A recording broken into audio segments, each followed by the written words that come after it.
Let's turn on some music. Let's hang out. Although I guess we're back in the. Can you hear me? And are we actually? What is the delay? So I'll have to sort of edit this later. Kelly, we can see and hear you. Wow. But are you seeing and hearing me at the same time, or is I assume it's still kind of this 90-second delay? But I'm glad. I'm sorry if I'm a little bit late. But it's great to see you here, and I'm glad that that we can continue to do this. I'm very much interested in how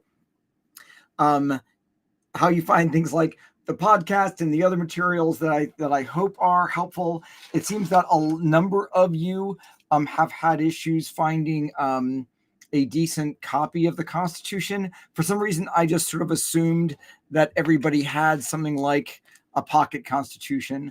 But we'll work these out. I've got a bunch of these that I had purchased for my students that I can always send out to you too. You see no delay. David, hi. Marilyn, hi. No delay. That's awesome. That's great that there's no delay. I really appreciate that. So let me know what it is that you think about. I've got to get back down into the comments on the Patreon. Being a dad and doing all the rest of this stuff is, it's a lot of time. But I really appreciate it, and the whole podcast thing I thought was a different way to get you the kind of material. For those of you having engaged with so many of you about this, I want to make sure that you're getting materials, that I'm getting stuff to you that is in fact valuable. And people learn, they consume, they layer meaning in different ways, and that and I want to make sure that I'm trying to get things to you in ways that are useful. Kelly, everything instills hope. Senator Byrd gave me your copy with George in the front. Wow, Senator Byrd. Gotcha.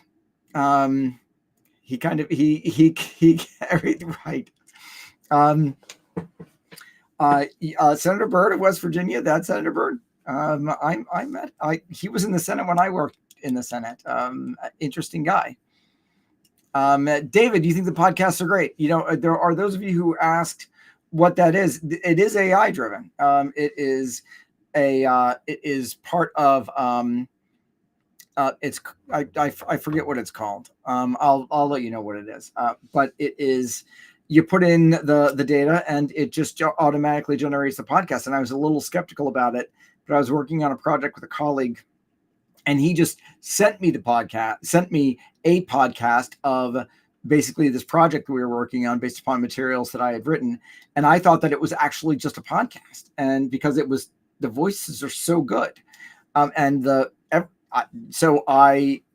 I think it's a great learning tool. Although I'm a little skeptical of anything that is entirely digitally generated. That's why I don't even do digital images very much. It just creeps me out. Gifted a pocket Constitution on Constitution Day, September 17th. Oh, that's cool.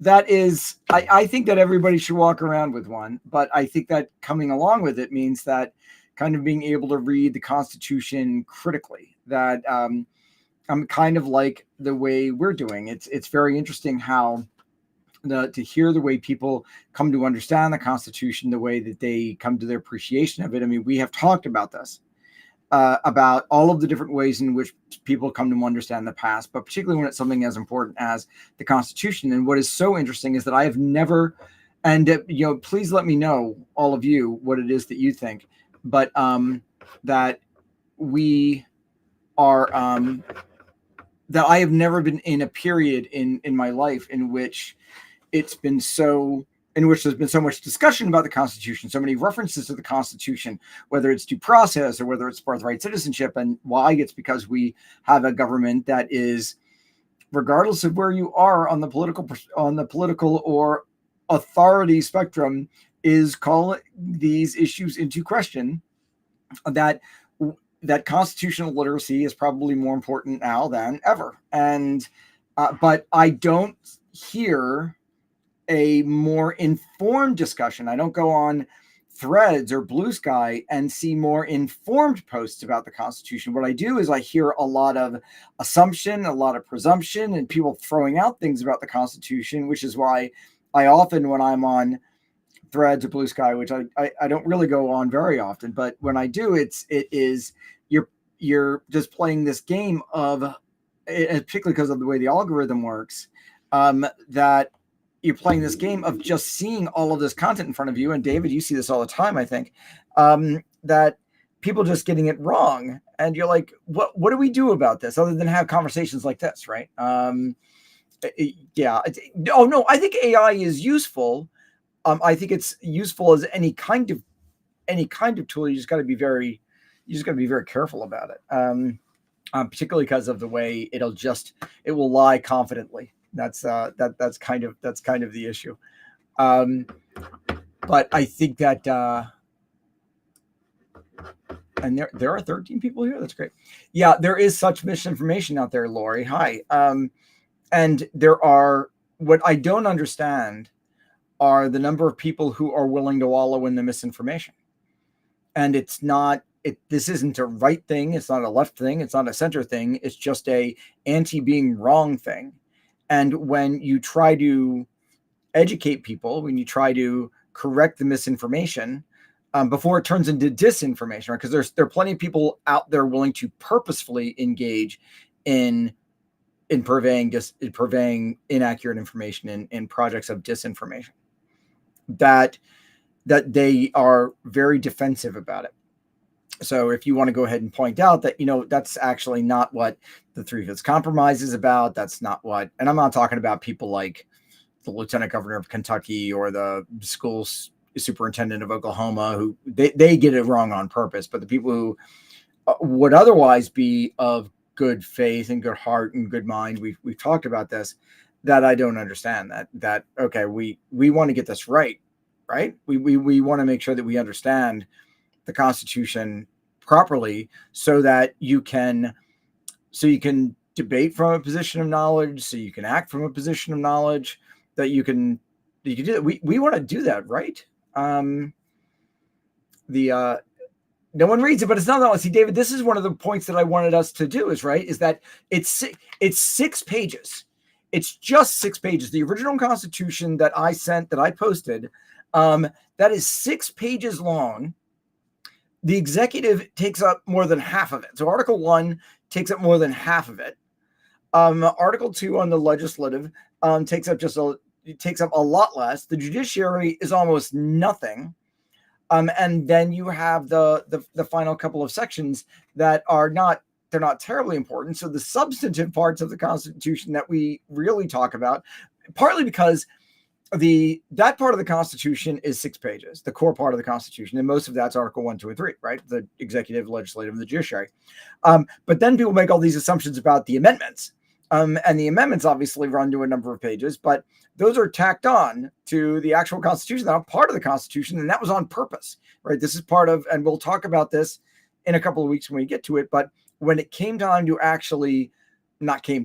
when the fight got to the point of in 1790, when they pushed these things through the House and the Senate, it was the first proposition was to include any changes.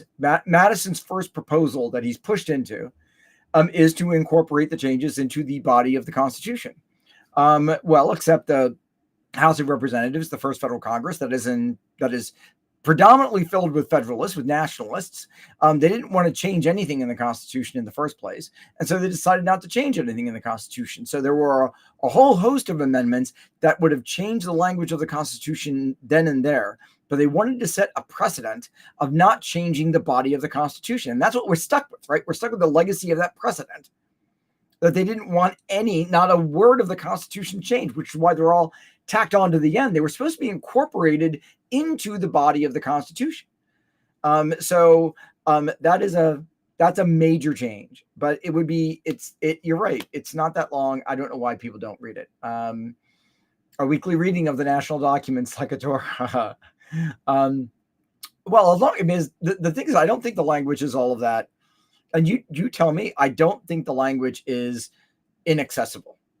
Now, I might not be the right person to ask for that about that, but I don't think that it's inaccessible. You tell me. I don't think that this is embedded in deeply learned 18th century language that you really have to understand. There are no really deep philosophical issues that are dealt with in there. That's one of the things that they didn't get into. That would involve something like a Bill of Rights. Unpacking the Bill of Rights requires unpacking such a thing as freedom of conscience, but understanding not ending the slave trade for 20 years. I'm pretty sure that people can get that.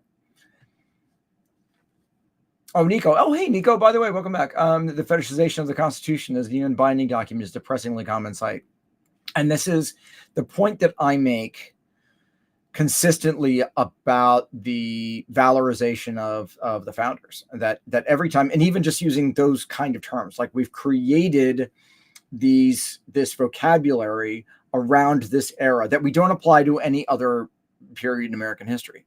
But they have titles. They are teams. They're like the Avengers. They are the founders, the framers.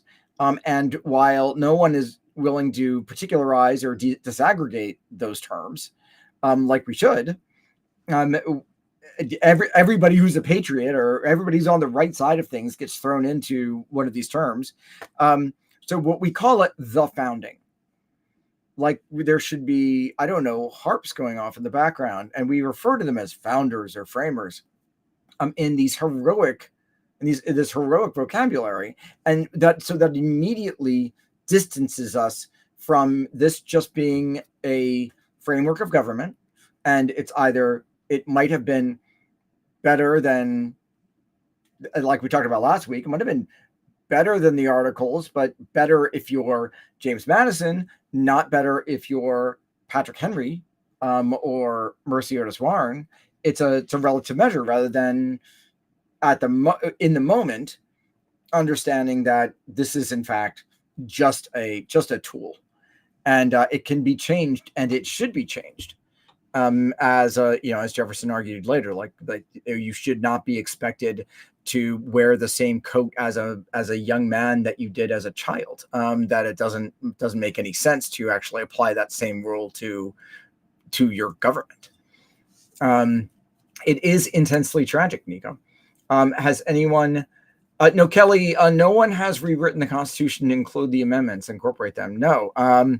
They haven't, even though again that was the assumption at the beginning, is that they would be in there, and had they been put in there as part of the addition of the Bill of Rights, then I think a different, like we said, precedent would have been set, that it is changeable. You can change words, but Madison had gone on. We'll talk about this a little bit today, because we want to talk about the Philadelphia Convention. We will talk about how you get to this 6 pages.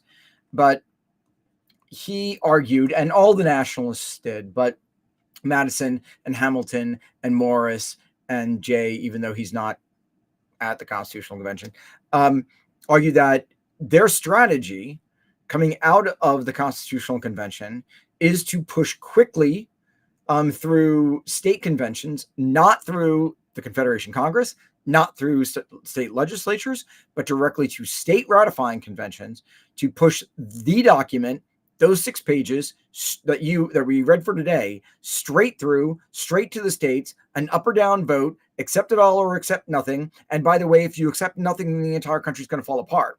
But don't change a word. And if that's where you're going in terms of your political strategy and your tactics, then that's what gets into everybody's mind. So if you're going to set those as the terms of the debate coming out of Philadelphia in September of 1787, going through the ratifying conventions of 1787 and 1788, and then into the first Federal Congress in 1789, then what do?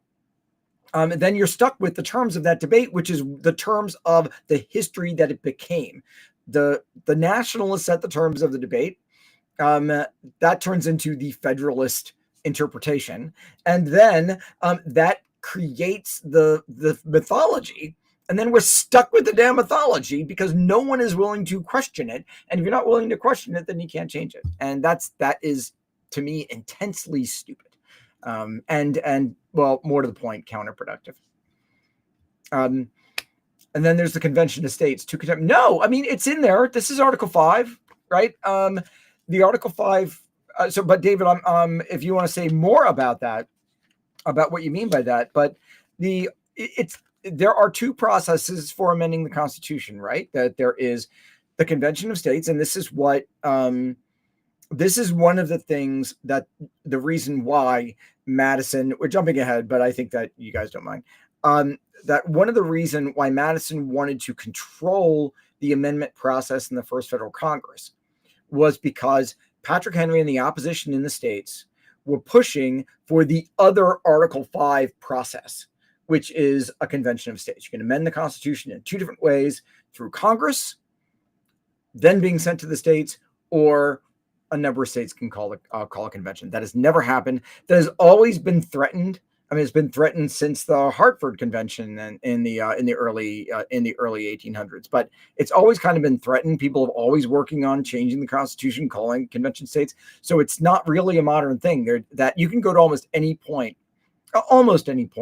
across the history of the United States, and there is a movement underfoot, usually by some sort of, I don't want to say extreme group, but a fringe group maybe, to put together a convention of states to call a convention, because it should enable the people to do this. It should enable enough states to do this, but because there is no way to kind of organize this, and no, it's weird that it's no serious. There's been no real serious movement to do this. Although the most recent one is probably the most serious one they've been, but they're still not going to get close enough. It's too big. So authoritarians from the beginning, this Kelly is the big thing for us to understand about the nationalists, and I think that it's important, and that's actually a good way to introduce coming into Philadelphia. So let's talk about authoritarians from the beginning, because you don't know the half of it, but that's what we're here to do. We talked about the road to Philadelphia and getting there by May 25th, 1787. So there are delegates that are elected. They're not encouraged to come. So if we pick up where we left off, they're not encouraged to come because they don't think it's legitimate. That will do anything more than the Annapolis Convention did in September of '86, until Washington decides to attend. But then that gets a lot of the other nationalists on board. So there are 74 delegates who are elected to the Philadelphia Convention from each of the states. I mean, we read for last week, and I think that for this week, but the Articles of Confederation what the Confederation Congress actually asked them to do. They elected delegates. They're mostly nationalists. Only 55 show up. And enough of them trickle in by May 25th to actually have a quorum to actually get work done. And their first thing that they do is that they elect Washington to preside. Not to speak, that's not Washington's thing, but to preside over the convention. But one of the first orders of business, and they spend the next couple of days organizing, but one of the first things that they decide to do, and this kind of gets to Kelly's point about being authoritarians, is that, and this is what ticks off Thomas Jefferson and it ticks off Patrick Henry, is that they decide that the whole thing is going to be held in secret.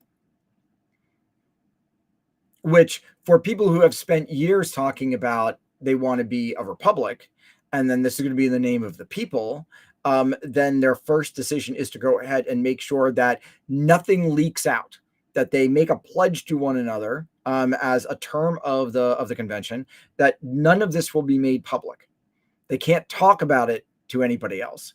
They can't write about it to anybody else. They're not going to let anybody else in. Nobody is going to hear about this. They're not even going to keep public records, which is why we know, in fact, so little about what happened inside of the convention. We have Madison's notes, which are the single greatest source we have about what happened in the Constitutional Convention. He kept notes almost every day, not every day, but almost every day. There are some other delegates who kept a couple of notes, and then we also know from them writing home, but there were no public records. There was no like clerk of the convention that was whose job it was to take notes, to keep records. There is no record of anything at the convention. All we have are some notes by the delegates, and mainly of Madison. So they are largely colored by him. So depending on what you think about Madison as a reporter, then that's what we get. But that tells you that something is going on, right? There's no stomach to change the sacred constitution. I don't think Kelly, I think you're right. There is no stomach to change the sacred constitution. But we got to talk about how it gets sacred. So one of the first things they do is they close it down. They make it secret. And then they move on the fourth day after they get organized, because they're not like meeting for like 8 hours a day. They're meeting for like 3 or 4 hours a day. And then on the fourth day is when Edmund Randolph sets the terms of the debate by introducing the Virginia Plan. And this, Kelly, this gets to your point as being authoritarians. They knew from the very beginning, the core nationalists, Madison and Edmund Randolph and Hamilton, and Morris, and Washington, know from the very beginning what it is they're going to do. They know that they want to go ahead and violate the terms by which they were meeting from the Confederation Congress. They want a new government. Madison's been working on this idea for years, and they introduce the Virginia Plan on like May 28th or May 29th. And that is, okay, here's a new government. It's got 3 branches, and it is... it's a couple of things that I think would surprise you. The main thing is that it would annihilate the power of the states. The idea of the first plan for the Constitution was to make sure that that Congress, that the federal government, would have the same supremacy over the state governments that the British Parliament had over the colonial assemblies, that they would have the last word, that they could actually veto state laws, and that any law passed by the federal Congress would actually override any state laws. That everything would absolutely flow from it. That's the first idea. That's the Virginia Plan. We will then talk about Hamilton's plan, but that is what they start with out of the gate, to annihilate the states and to have the federal government that would veto all state action, and to have this, to consolidate all power in the federal government. So this is, when you're talking about this and people saying, oh, well, Madison really thought that they wanted to balance stuff. No, he didn't. They wanted to consolidate all power into one centralized national government that would leave the states with no say whatsoever in anything. And that was, they certainly seem to be for the people. They should be. I wish I could actually hear you. That way we could get some inflection there. Seem to be for the people. They only just consider groups and people who projected their interests of capital PB people. Right. I mean, when we talk about those first 3 letters of the preamble, first 3 words of the preamble, we the people, right? We don't get a discussion really about what that means until the ratifying conventions. But for most people, Nico, I think that you are absolutely right, that it's we the people, as Joe McGill puts it, we the people in this room, that the people are the people whom they represent and the people whom they assume that they will always represent, who will be part of the country, who are in a republic, have legitimately claim the benefits and responsibilities of citizenship, and that are free white men of some level of property. So that is we the people. But they don't get to the preamble for a bit. They first got to get through the Virginia Plan. So they spend 10 days debating the Virginia Plan, and I hope that this is not. I'm seeing this hitch up a little bit, but I hope that it's not showing up that way to you guys. The folks from the smaller states come up with the New Jersey Plan in June. And that essentially is trying to put a stop on things, because the large states would absolutely be overrepresented in the Virginia plan, in the Madison plan, and just run roughshod over everything. Because if Virginia and New York are going to control everything, it's a lot of the debate that you run into today when you hear people talk about the electoral college. Oh my gosh, that this is where the tyranny of the majority comes in. Which is silly, but we'll get to that later.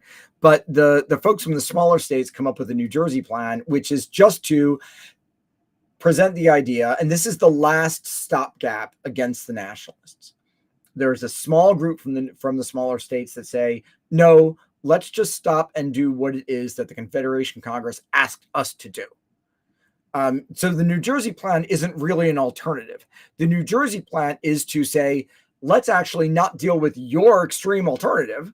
Let's do what we were told to do. And let's, in fact, just revise the Articles of Confederation. Let's strengthen it on the grounds that you, James Madison, say that are the reason why we're here in the first place. What is wrong with the Articles? They can't regulate commerce. Therefore, we can't have a strong financial system. Therefore, we can't really negotiate treaties or really cut a figure on the world stage where we're a legitimate power on terms with Great Britain or France to be able to negotiate trade deals. We can't, after Daniel says, oh my God, we can't secure our own domestic affairs. Okay, well, then let's go ahead and just propose changes to the Articles that will fix those things, particularly in terms of raising revenue, and taxation and things like that. Something that's a little more secure about that. Let's do that. How quickly do you think that it takes the nationalists to rally around punting that, or to completely just destroying that idea? Nico, America seems inseparable from existence as a colonial project, with every part of its history reflecting the interest of dehumanizing and Well, listen, I mean, I'm sure everybody else can see these comments. Nico, from my standpoint, Nico is absolutely right. That if we accept, and just accept from their standpoint, from their point of view, that they were creating a country for themselves, for the people whom they thought mattered, and they can use whatever kind of inclusive language that the Enlightenment more or less dictated, right? If we want to think about there being an Enlightenment vocabulary and a language of liberty that comes out of the Enlightenment, then an easy way to look at it for me is that there are different, and we stick with that as being a framework, then there are dialects to that language of liberty. And the American dialect is heavily influenced by the presence of chattel slavery. So when you're using words like liberty and slavery, if you are Montesquieu, for instance, and you're writing about liberty and slavery, or if you're Rousseau and you're writing about liberty and slavery, and you're in France in the 1750s and 1760s, then a word like slavery, you are using entirely as an abstraction. You are thinking about it as political slavery. You're thinking about it as philosophical slavery. You're not thinking about it as literal slavery. Rousseau, when he wrote, men are free yet everywhere are in chains, he's not thinking literally about that.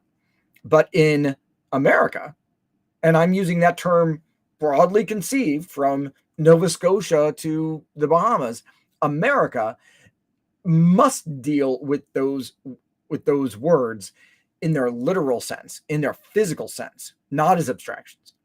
And so part of the American dialect of the Enlightenment is to adapt the meaning of those words and their relationship to each other, liberty and slavery, entirely with the presence of chattel slavery and what is going to be an ongoing presence of chattel slavery in mind. How do you reconcile these things? And they reconcile them pretty easily in the way that they are entirely, and this goes back to Kelly's point too, that they are going to be exclusionary and exclusive in who they mean liberty is for from the very, very, very beginning, in almost everything that they do.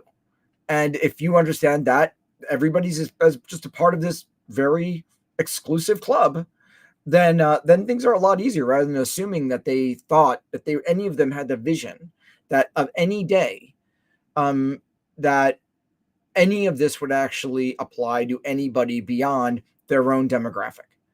And to be very clear about all of that. And when we can talk about that in terms of the Constitution, about what it says and doesn't say about things like religion, right? That, why is there in the Constitution no religious test for public office? Although that occupies more of the Constitutional Convention debate than does any kind of discussion about slavery or the slave trade.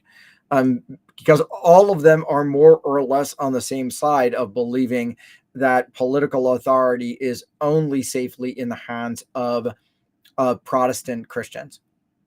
And which is why in most of the state constitutions, there are religious tests.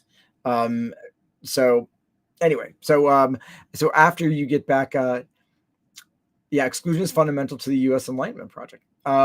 Nico, I'm now kind of seeing the founding fathers as the tech pros of the time. I think that's a good simile, right? A bunch of young guys trying to tear apart and reconstruct a world they barely understand with their own country as the start.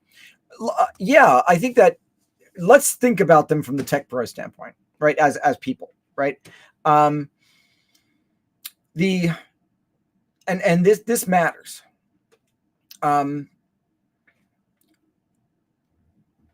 That if you think about them, the folks who are the core of the nationalists, and I think we talked about this a little bit last week, but the core of the nationalists are all in their 30s. They're all relatively young people, Madison and Hamilton and Randolph.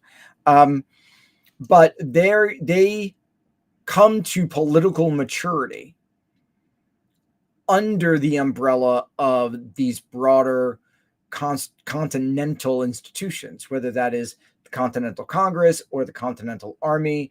They are really young when the Revolutionary War begins, so they kind of come of age, and their view of the world is shaped by these broader institutions that are products of the revolutionary resistance movement. They create these parallel institutions in order to foster the resistance process. Okay. And that's a resistance lesson that works everywhere in resistance movements. But then they do something else with them. So if you've got these tech bros who grow up thinking, okay, well, they're only thinking in terms of the United States. Virginia doesn't necessarily matter to them. And local issues don't matter to them. But you see it entirely in this debate over the Constitution. That if you're thinking about those who are thinking about these kind of things in continental terms, in national terms, they are not thinking in terms of the rights and liberties of individuals. When none of them are. When any of them, and this is just all out of the primary sources, which is why this stuff drives me crazy, is that when they are talking about the need for a strong national government, that the articles are not working for them, none of it is in the context of because it is a better way to be in a position to secure individual liberty, to secure rights and freedoms. None of them.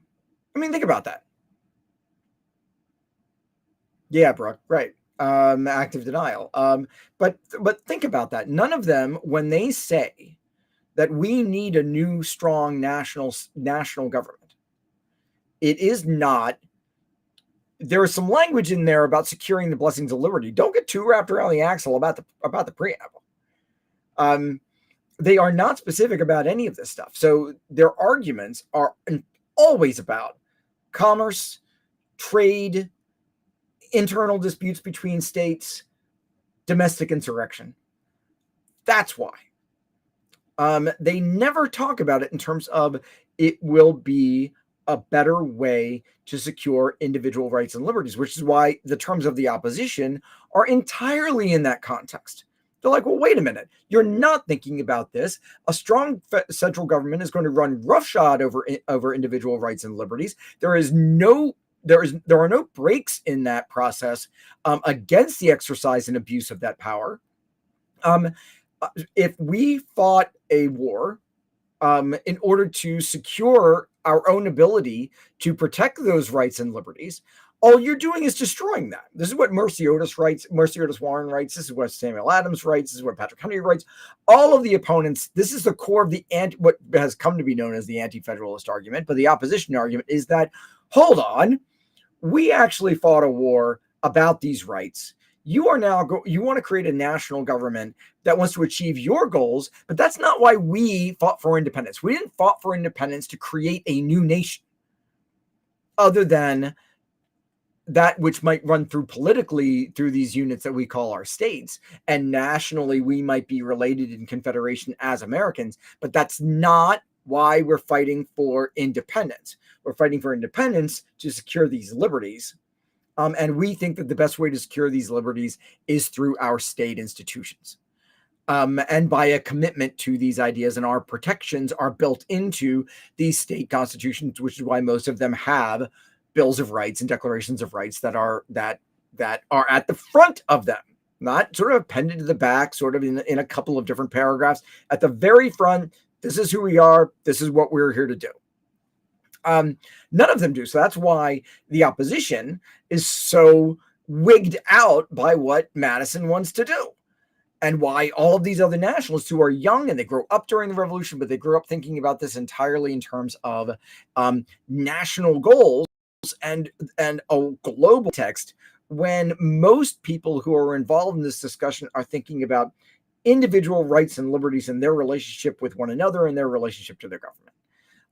And that's why there's but no one, when we're having this discussion today, will talk about it in those terms. Everybody wants to get immediately into this assumption, this presumption that that a national government was a good thing, and that a national government is what everybody wanted, and that a national government was necessary because because the Federalists win, and we're engaged entirely on terms of their own debate. And their spin is what governs our entire approach to the Constitution, because they say that this is the only thing that will go ahead and keep the government from collapsing, even though that's not true. And this is the best government that has been created among men, which is why even at the time they refer to themselves as framers, as architects of this. I mean, think about the assumptions beyond, the presumptions beyond that. We're framing the architecture of a grand government. I mean, it's a fine kind of language, but they're mythologizing themselves in their own time. And we see this as paying out through the ratifying conventions, by the way. But I think we need to get beyond the New Jersey plan for a minute. Karras, whose name I know how to pronounce. And if folks don't follow Karras, please go follow Karras. I think it perhaps also shows the importance of turning to primary sources for an accurate perspective, rather than just taking the neatly packaged messages at face value. So, Karras, I think that is an important point. I was asked on our Patreon page, which I check every morning, by the way. I might not get back to everybody, but I check that. It's one of the first things I do every morning. Somebody asked me, I don't think it was Marissa, but it was one of our close friends here, asked me about, what is the best way to try to get people into this? And this would be something really, really good for people like Karras and stuff to get into, people like Karras to get into, is what is the best way to, what is a counter narrative that we can use? What is the best way to kind of get people like on the right page? What is the best book? And my response, unless we're talking about young people, my response is always to get people to primary sources, and then unpack those primary sources. And Karras has a nice post about the Alien and Sedition Acts about primary sources, is to get people back to primary sources, and then to unpack them, to try to understand them in the moment. Deeply contextualize it, right? Deeply circumstantial understanding of in the moment, which is why that's what we're doing here. I just wanted you to read the Constitution as they wrote it in their own terms. There didn't need to be a broader glossary that accompanied this, because I think it's fairly accessible. And so first, everybody should start off by reading the damn Constitution.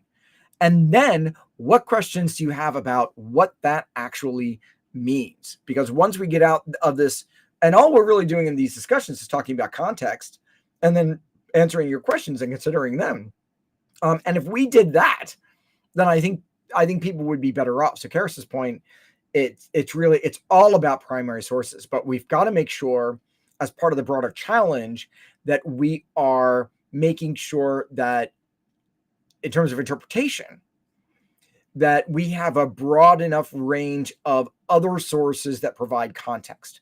So if we're talking about the Constitution, it's not that we're going to look at the Constitution and then answer our questions based only on James Madison's notes and on the Federalist Papers. But that's how most people do it. That's how most people do it. Most people will reach for the Federalist Papers, a group of glorified letters to the editor, of op-eds that are created only for the purposes of responding to opposition criticism during the New York ratifying convention, which was the last of the major ones, and done so quickly that most of them are actually badly written and they're fairly redundant, and they don't go through any kind of second drafts. These are rushed and put together quickly in order to respond to just those points. So what you're doing is taking something that represents a narrow slice of the constitutional discussion, and using that to interpret everything, and solely from the standpoint of the nationalists as to what all this stuff means, who are running quickly in order to answer the questions of the New York opposition, not the opposition of Virginia, which had different issues, the opposition in North Carolina, the opposition in Rhode Island, who had much different ideas. So the problem is that, okay, how do you make sure that you are doing that? So, like, one of the things that I started doing is, and Karis, I showed this to you the other day, but it's really trying to sort of ground yourself as much into their meaning. One of the first things I bought, what I showed to Karis the other day when she and I were having a chat, is this book, which is kind of cool. This is one of its kind. This is an 18th century spelling and grammar dictionary in English, just to sort of like get a basic. I got that when I was at Colonial Williamsburg, because if we were trying to put words into interpreters' mouths, I wanted them to be the right words. But I also got this, and this is actually a really cool thing.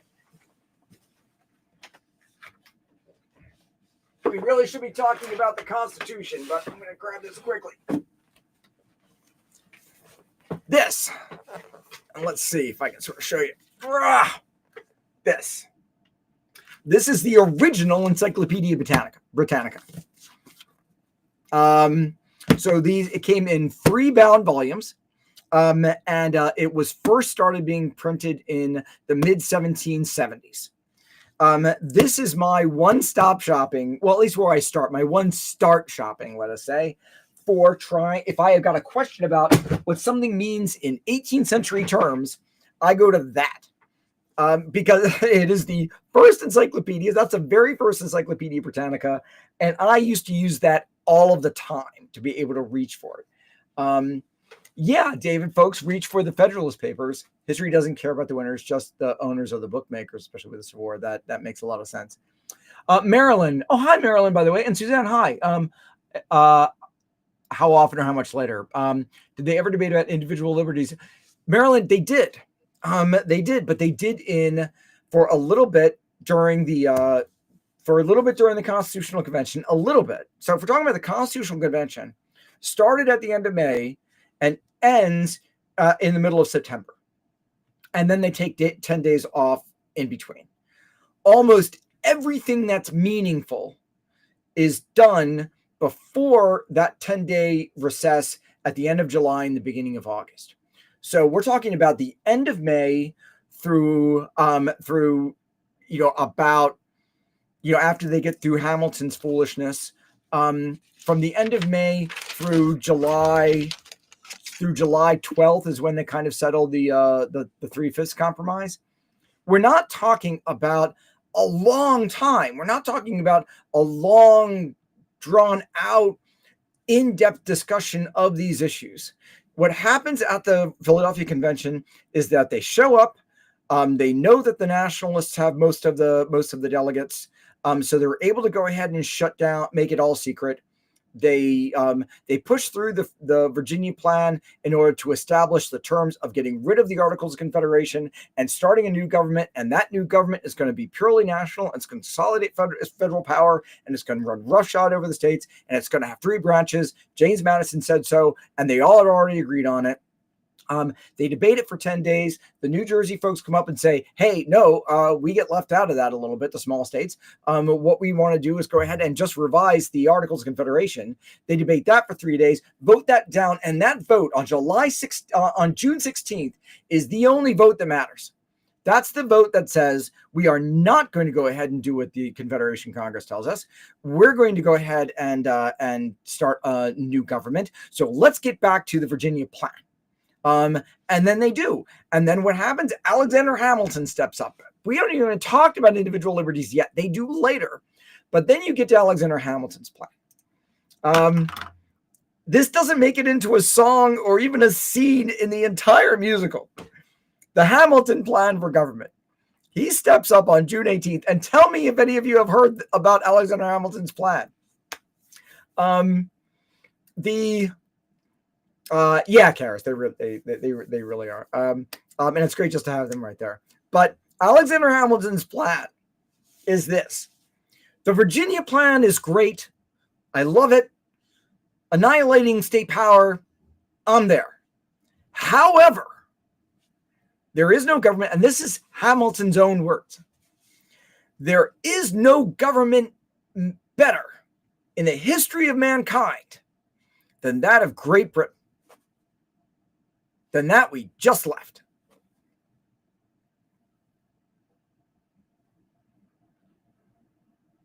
The British government with the monarchy. The best government in the entire world. So, my plan is, let's do that. That's Alexander Hamilton's vision for America. So his plan is that they appoint or elect, however they arrive at it, an executive for life with veto power over everything. This is Hamilton's plan. Now, keep in mind that at the time, the British monarch doesn't have that power. This is more authority, which also ends up in the Constitution, by the way, in terms of authority. But the British monarch has no veto power. Well, I mean, they technically do, but the British monarch had not used the veto power since Queen Anne vetoed a bill to establish a postal system in the United States. I mean, in the American colonies. Right after that, Parliament said to her, don't do that again. And then when she died and they put George I on the throne, it was with the clear understanding that we brought you in, we will take you out.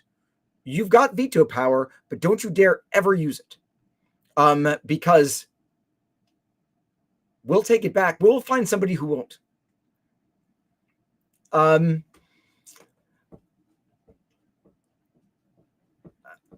Not showing at the convention shows what the plan really was. Damn founders shake, right? Yeah,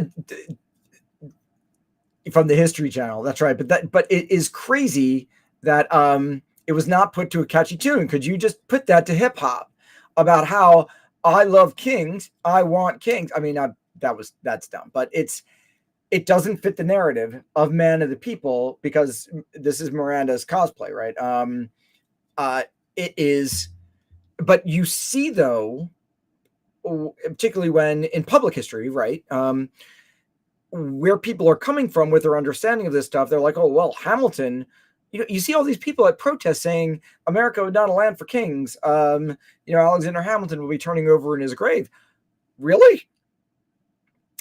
So his plan was not just, think about this.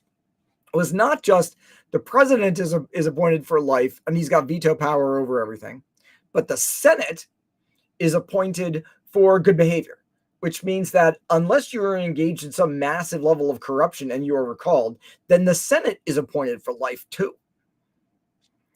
And then the legislature, of course, following on with the Virginia plan, has supremacy over everything. So the states more or less failed to exist.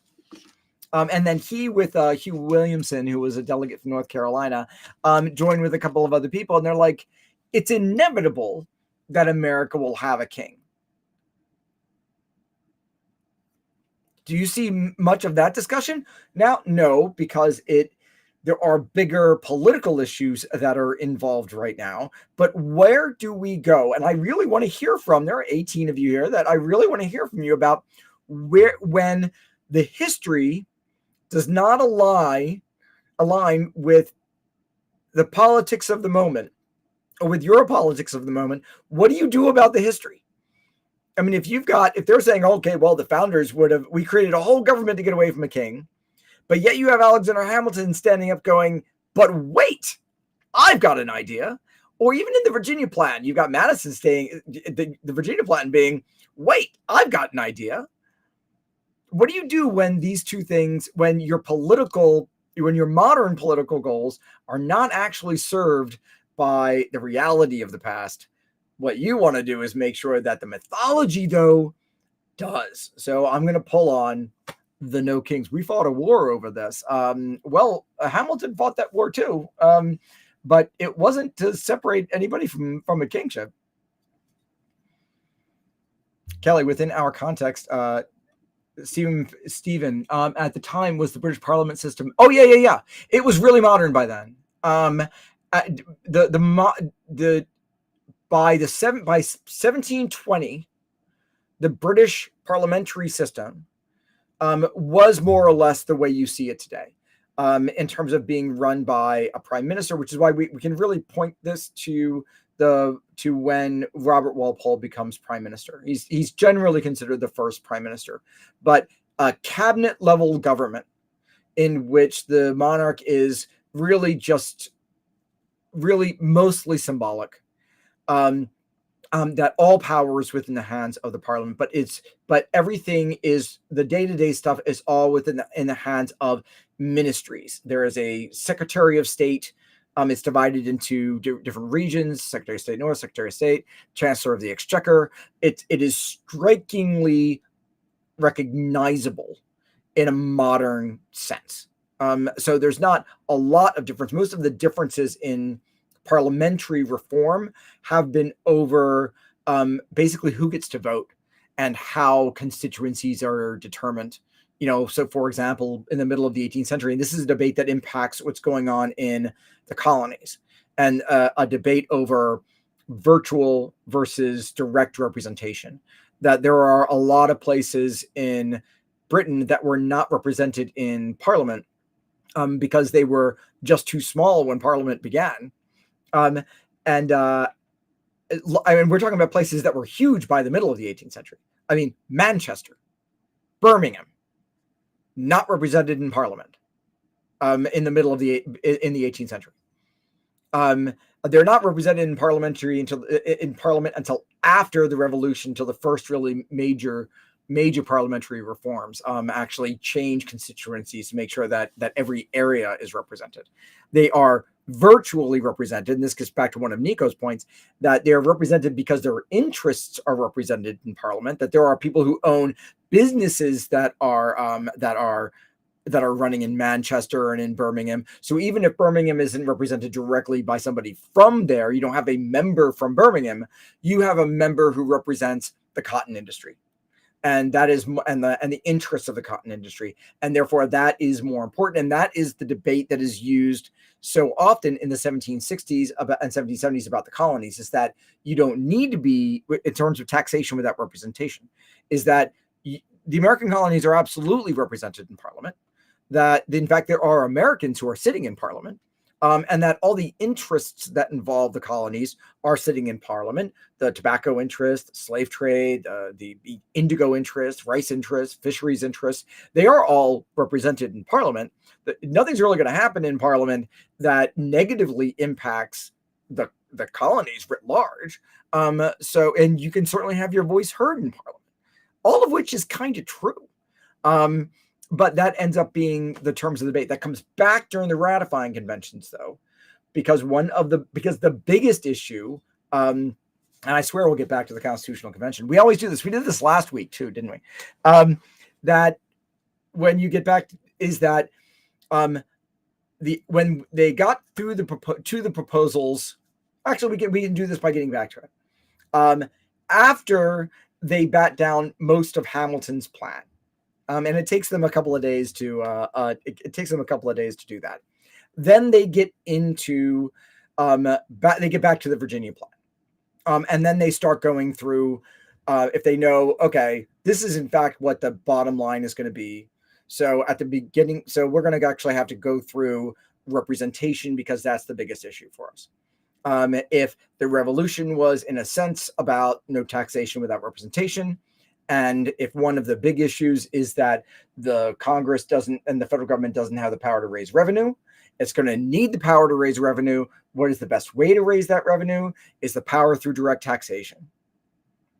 That ends up being one of the biggest sticking points of the Constitution, both in Philadelphia and in the ratifying conventions. It's not slavery. It's not the slave trade. It's over the power to tax. And that has a lot to do with questions of representation. So this issue about direct representation and apportionment is the House of Representatives. If you're going to give the House of Representatives the power of the purse, which we talk so much about today, but if we're going to give that to the House of Representatives, is the House of Representatives represented enough? Are all the people who mattered, getting back to, a couple of points have been raised, if all the people in the room are being represented, are they being represented enough? Are we talking about one for every 30,000 people? Are we talking about, is the House big enough to properly represent people so that they can, and this is what the opposition argues, so that they can not do what pissed off Daniel Shays and his followers, but also is one of the reasons why in the Revolutionary War, that we can ensure that that Congress is not going to levy taxes that are beyond the ability of Americans to pay, so that a representative can in fact vote for or against raising a tax because he knows that his constituents can in fact pay them. He knows them well enough to know what their ability is to pay these taxes. This takes up days and days and days, but it goes into things like the 3/5 clause and again the size of the House of Representatives. Is it representative enough and more directly representative than any kind of virtual representation? So there are arguments though of virtual representation, and Madison is on the virtual representation side. He's like, listen, that they in fact the people will always elect people of virtue. This damn question of virtue that always comes up, right? This magical thinking that the people always will operate out of the goodness of their hearts, and they will always elect people who are good, and people who are good will always act in the best interests of their constituents. And so, because if you elect enough people who have virtue and who care about their constituents, then they will always endeavor to understand their constituent circumstances, even if they don't know them very well. They will educate themselves to act in their constituents' best interest. So we don't need to worry about making sure that the House of Representatives is big enough, and therefore each representative represents a small enough constituency that he can in fact know their particular circumstances. He doesn't need to, because these will be men of virtue, and they of course will always act in the best interests of their constituents. This is the debate, and we get back to the point made about individual rights being talked about. Wow. Marilyn, I think that okay. But I'm so glad that you came, and Marissa, I'm really glad that you're here. I was just referring to you a couple of minutes ago. An exchange that we had on Patreon. The reason why I look over here is that the chat is right there, so that's why I pop over to that. Karis, is that a particularly American desire? Do you find that to be reflected in any other political movement? Would you mind repeating about what? Because the Patriot myth is all magical thinking. Is that particularly American desire? Do you find that to be reflected in any other political movement? You're going to have to remind me what that's about. What do I think about Trump's questioning of whether he must abide by the Constitution? I'm going to honestly answer that question. I don't care. And this is why I don't care. I don't think it's about Trump. The first term, I think, is about Trump. This term, I don't think it's about Trump.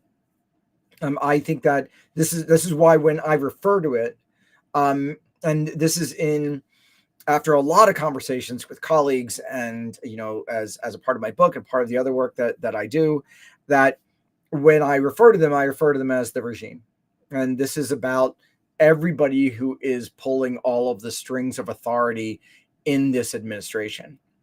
I think, in fact, Trump is probably doing less individually than he did, other than just being, an asshole, than he did in the first term. I think that everything now is going on so comprehensively. And when he says that he doesn't know, I'm frankly inclined to believe him. But what that does suggest is what a lot of the rest of us think, who are paying attention to the government more broadly conceived, is that there is a regime that has been planned for and moved in. That this is a coalition of nationalists, whether they're white nationalists or whether they're techno-nationalists, like Thiel and Musk and people like that, or whether they're ultra-nationalists or whether they're Christian nationalists. This coalition of nationalists is represented so broadly across this administration. That's why all of this can happen so quickly, because it's not just one guy doing this. They can just continue to stick executive orders in front of him. But so much is happening on so many different levels all across the government, because they have been planning this for so long. Think about this. We are barely 5 months. We're not even 5 months into this. We have 4.5 years to go for this. They will not stop. They knew what they were doing, and so that's why my point is that, yeah, he can say that. I mean, think about it. If he gets impeached, he won't. But if he gets impeached, which is what some people talk about, impeach him. Well, then you get J.D. Vance. You think that's better? No, of course it's not better. It's because the regime is still there. You don't suddenly turn these folks over to somebody else. They're there for 3.5 more years. So that's why it's not that I don't take Trump seriously. What I do is I take him, what he says, as being representative of most of his stuff, as being representative of the folks who are surrounding him, who are really moving things down the road. That's why on one particular day we could be talking about, autism ridiculousness, and the very next day we're talking about Greenland, and the very next day we're talking about a trade deal with the UK and chlorinated chicken. It's they are operating at full speed. And then the next day we're firing the Librarian of Congress. Right? Yeah, Lori, it already does feel like 4 years, right? I mean, that already. I mean, think about this. I gave an interview just the other day. Yeah, he's a puppet. Yeah, that's what I think is what we're going. And that's more dangerous. But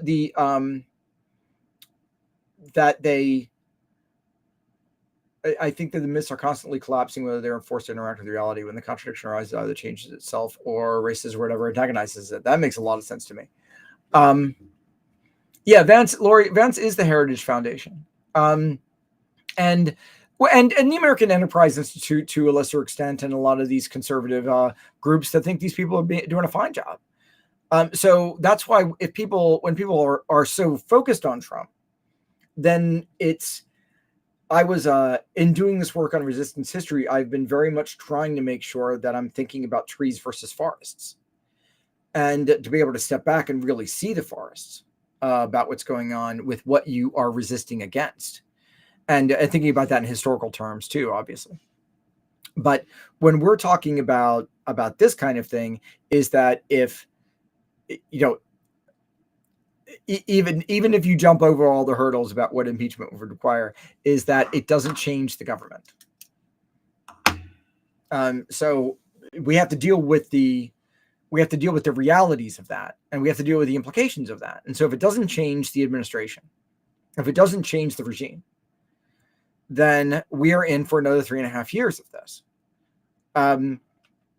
You always think about best and worst case scenarios. Our best case scenario for even just sanity, because the status quo has already shifted, so a return to normal gets us, what does that mean anymore? But more to the point, that if, as somebody who has worked in politics, that the best case scenario is for a divided government that makes this administration stall in some respects, is for there to be a massive blue wave in the 2026 elections. Is for the 2026 elections to be fair, and for there to be a massive blue wave in which the Democrats, I guess, take over both houses. Is that what people are hoping for? It's at a time when the Democrats are arguing that they need to move to the right in order to actually win enough seats, because the math doesn't work quite so well for them in the Senate and a number of the places of the House. So you tack to the right. What does that look like in terms of best case scenarios? My point is that it doesn't look quite so good. I mean, best case doesn't look great.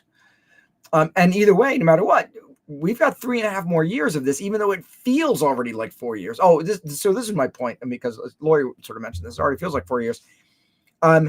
He has already issued more executive orders than almost any president in history. I mean, FDR issued the most; he issued thousands, but that was over, just over 3 terms, including a depression and the war. So, so he's already up there in less than 5 months.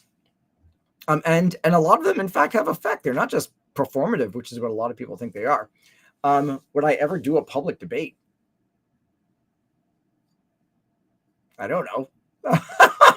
About what?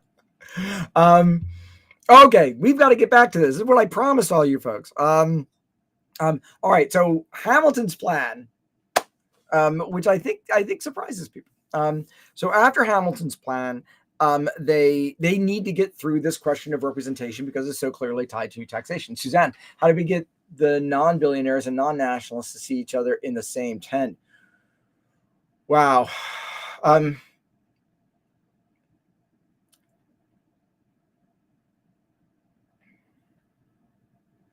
I don't know that we do, Suzanne. How do we get the non-billionaires and non-nationals to see each other in the same tent? I would like to hear what everyone else thinks about that. I don't know that we do. I think that one of the problems is about communication, which is very weird because we have all of these so much better tools of communication that to be able to speak to each other, that we can in fact engage with one another. But the bigger problem is that if it was in those terms, yeah, Megan, do only if the topic was up for debate. If we were talking, I don't know if I want to talk about like history. These aren't terms of debate. I guess this is my point, David. I don't want to debate. There are these issues that are not debatable issues. Right? We're talking about the Constitution and the Constitutional Convention and what this says and what they meant. That's not a term of debate. We're going to talk about politics, maybe, but I'll talk about politics with you folks, but I don't talk about politics very often. But I don't see history the way we practice it. I think that I don't see it as being a matter that's up for debate. That therefore meaning that it's up for opinion, that it's up to be persuaded based upon reason and argument. That's not, I think, what it is that we do. I don't think that's what it is that I do. Maybe it is, and I'm just not self-aware enough. Karis and I were talking about self-awareness the other day and about how important that is for being a historian, particularly a public historian. Maybe I am just not self-aware enough to be able to do that. I feel Karis, I feel like the narrative that the founding fathers were outstandingly virtuous men have primed the cognitive created by Trump and his. Well, Karis, I think that this actually gets back to Suzanne's point. This is what I think the challenge is, and this is unique because of the scale of it, to the United States today, is how wrapped so much of the population is around dogma. This is what is so bizarre. And why, when you run into people who are observers of America from outside the United States, what they run into too, is exactly what it is that Karis kind of points out, which is that there are so many Americans who are not open up whatsoever to anything other than their own magical thinking. And I mean, the people who in fact believed in QAnon, or as, I don't know, for those of you who follow Amanda's mild takes, I mean, she's quite good. She's too moderate for me. But I mean, in terms of, I don't agree with everything she says, but she's always thoughtful. And she's always smart, and I love people like that. I mean, I don't have to agree with you for you to be an influence on me, for you to be somebody I recommend to other people. But she, and this might not be original to her, but I heard it through her. She calls it Blue Anon, which are folks on the left who are quite willing to go ahead and agree in conspiracies too, or who think Project 2025 is a conspiracy, even though that's just wide out in the open. There's nothing conspiratorial about it. If it's published and as a subject of press conferences and people are openly talking about it, that's hardly a conspiracy. But that there are people who are so oddly trapped into these dogmas that this is what we call phenomenological in terms of a historical moment. This is almost unique to our time and place, and to our socio-political dynamic. And there are very few people who are honest brokers in this, trying to make sure that they're breaking it down into just sort of a common knowledge base that people can build on. Everybody just kind of wants to grab their side of being right in politics, and that's why people who are too tied to any kind of political party as being the solution. I just can't get into that kind of discussion, because I think that you want to solve a problem. You see something that needs to be done. You want to figure out the best way to get there, and whatever you need to do that, you do that. If that is a political party that you can do that through, that's great. And if it's not, well, then that's great too. But the issue has to be your goal. It can't just be, well, for example, you get the Democrats back into office and everything is better. Well, everything is better because you're stopping all of the abject harm that's going on. But are any of your goals being, because we're trying to stop a moving train right now. Well, my gosh, let's just stop the moving train. And then what do you do then? To try to actually make actual structural systemic change, and whether you're a progressive or a conservative or a liberal, I don't think that really matters if you really just care about policies that you think will make the world a better place. Yeah, he's doing tap dancing. Okay. We get this Patriot Myth stuff in this community. Yeah, I gotta tell you that what we do, when you look at the folks who are, that's why I always encourage you to take a look at the folks who comment on my posts, and you see so many people who are interested in, who will always defend the founders and get into the Patriot Myth stuff, or defend Hamilton, or say this is not a country built on kings, or didn't we fight a Revolutionary War over this, and not just get to the terms of the actual Constitution that they care about, or that they say that they care about. And then you sort of wonder, well, do you actually care about this, or do you just want to make a point? But if you actually want to care about it, that's kind of what I'm up for, and you actually want to understand it, because I think that we can be in a set of circumstance. We can be in a situation in which everybody, in which nobody knows what your political affiliation is, and that it might not matter.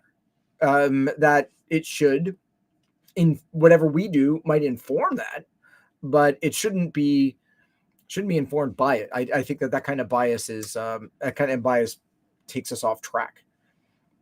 So anyway, back to the Constitution. Okay, so after Hamilton's plan, then they get back to the Virginia plan. Then is when they start breaking down things like about representation, about big state versus small state, and about the size of the House of Representatives, and say, okay, we're going to have the Senate, and these things are not huge issues.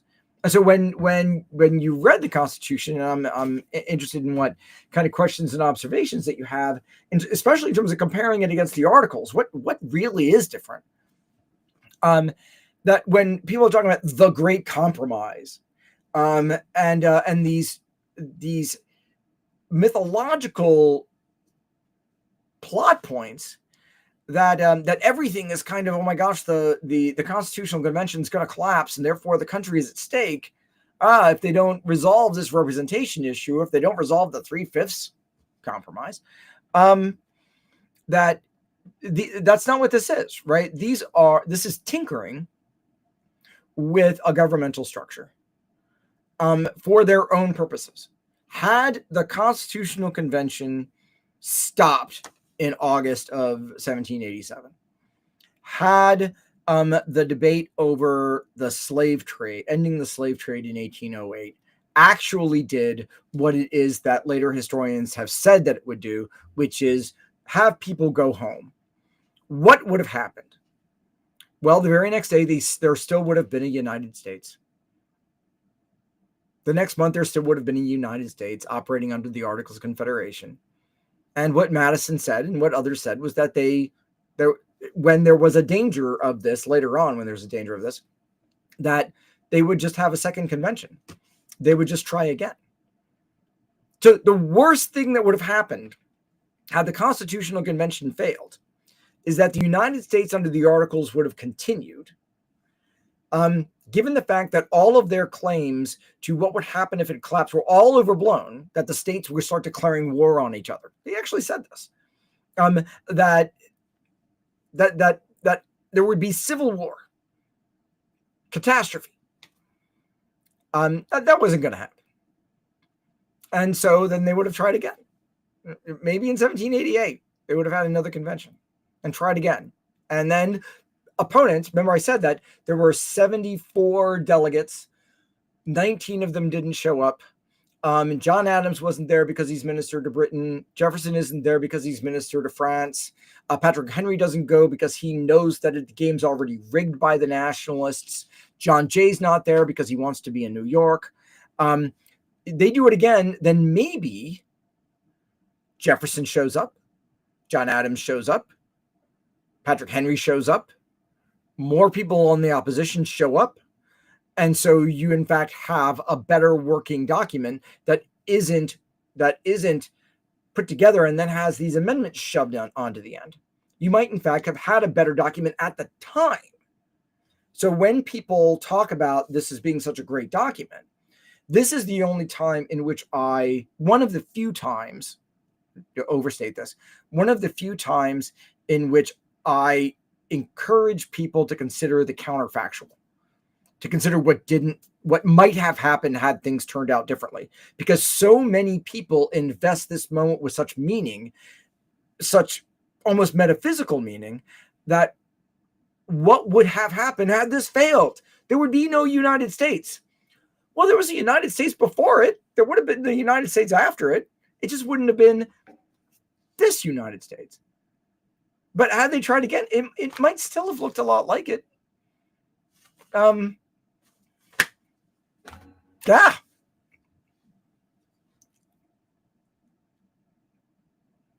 There's a nice discussion going on in the chat. I don't even know if I need to be here.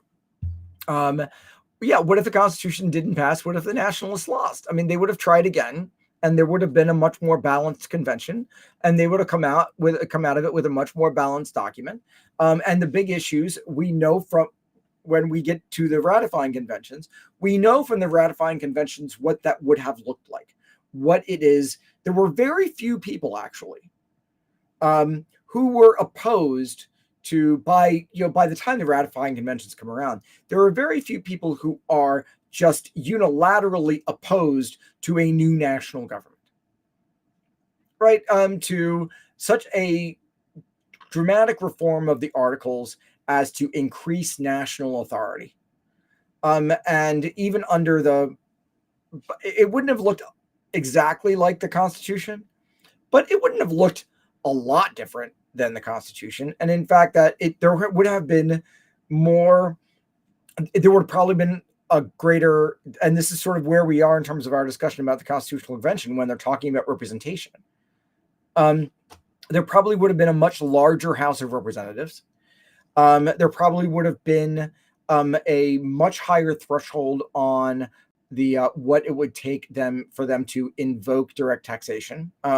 Maybe a supermajority, maybe a 2/3 vote for them to impose direct taxation on the people. There probably would have been more of a supermajority vote of both houses for approving treaties. You know, though, this is where it would have gone. And all of the stuff that's in the Bill of Rights, that what we call the Bill of Rights, again, we're sort of getting off. This is sort of my fault, but we're getting offline. We're sort of like going into the future now. But the package that was put together, that what we call the Bill of Rights, was 12 amendments that were introduced in. Well, Madison introduced 17 amendments in May of 1790, and then then they were sent over to. Then they went to a House committee, and then they went over to the Senate, and the Senate whittled those 17 amendments down to 12. They combined some. They got rid of some other stuff. They got rid of something that would have looked a lot like the preamble, like a Declaration of Rights. So 12 amendments come out of the Senate that gets whittled around again in a conference committee. And then those 12 amendments get sent out to the states for ratification. All 12 amendments were eventually ratified, but they also include things like one that wasn't ratified until 1992. Which also drives you crazy about the Equal Rights Amendment, right? I mean, they put a time frame on the Equal Rights Amendment, but an amendment that is introduced in 1790, it can take until 1992, and it's still okay. Why? Because that amendment was a product of the founders. The ERA doesn't deserve the same consideration. This is where the Patriot myth gets in the way of our stuff, right? Even though it's been ratified by enough states, it wasn't ratified by enough states in time. That's not what the Constitution says. It just says being ratified by enough states. So anyway, so there were 12 of them. But those probably would have been incorporated in some way into the body of the Constitution too. But where they spend most of their time after they bat down Hamilton's plan is on the issue of representation. State, big states versus small states. So you get the compromise about the Senate representing all the states equally, and the House represented them in proportion. And then you get into broader questions of apportionment. What do we do about enslaved people? And then that compromise, it's a deal. I guess a deal is kind of a compromise. Is that other persons are going to be counted as 3/5, but the balance there is that they get 3/5 of enslaved people who don't have any rights in order to inflate their political power, but they also get 3/5 of enslaved people for purposes of the apportionment of taxation, which Congress never gets around to actually doing, except for during the War of 1812, during the Civil War, and then later becomes permanent, and they require an amendment in order to get income taxation to get it in, because it becomes unfair. So after you get through the 3/5 Amendment in August 6th of 1787 is the first draft of the Constitution. So, I mean, think about it. We talk about this as being this great discussion, They don't start talking about the substance of it until the end of May. They don't come up, and on August 6th, they come up with a first draft. So they have June and July and a 10-day recess and the first draft. How much of a ground discussion is that to you? The Nationalists came with their package. They introduced their package. They batted down the New Jersey idea just to revise the Articles of Confederation. They bat down Hamilton's idea to actually have outward explosive sovereignty in individuals and life appointments. They bat that down. And then what do? They just get back to tinkering with the Virginia plan. That's it. So the Nationalists who were in charge drove it through and kept driving. And then they just start tinkering with what? The composition of the Senate, the size of the House, with questions about navigation and taxation, but just small ones. Then they get to the only point at which slavery really enters meaningfully. Meaningfully, I mean, it occupies more than a couple of days worth of debate, which is over the end of the slave trade. I mean, it's again why I wanted you to read a version that has that original language back into it. The end of the slave trade. And that's so you get into this discussion about slavery and ending the slave trade. You don't get into it under the 3/5 clause. You get over to ending the slave trade. And so when people stand up to condemn slavery, they do it in the same way in which they did it in Virginia in 1772, or Jefferson does it in the Declaration of Independence. You condemn the slave trade. And you can say that slavery is abominable and we don't want to have anything to do with the slave trade and it is corrupting and it is, George Mason following Benjamin Franklin's arguments about how it corrupts white people. And, it's you get into these discussions about slavery only in the context of ending the slave trade. And then they come up with a compromise about that. So the slave states will go ahead and give in to at least having 20 more years. They will trade 20 more years of the slave trade for of just having a simple majority in Congress to change navigation laws. So they get to navigate, and this is mostly about what they see is going to happen in the future, which is navigation of the Mississippi. So they'll be able to go ahead and vote on navigation laws of the Mississippi and the Ohio and the Potomac just by simple majority to deal with those issues rather than a supermajority in exchange for only a guarantee of 20 more years of being able to import enslaved people into the United States. Nothing about ending slavery. And there was nobody who was about to walk out of it over that. But that is August 21st. That is close to the end and is the last major issue that they deal with. So when we're talking about the convention, we can each actually have a working understanding of it that's pretty easy. They get there, and I know that some of this is redundant, but there are new people who have showed up. But like Greg, good to see you. Was there much discussion of the Fugitive Slave Clause? No. There was not much discussion over the Fugitive Slave Clause. Why? This is not what you're going to find in. I don't think a lot of people talk about it because most people talk about the 3/5 clause, or they'll talk about the slave trade.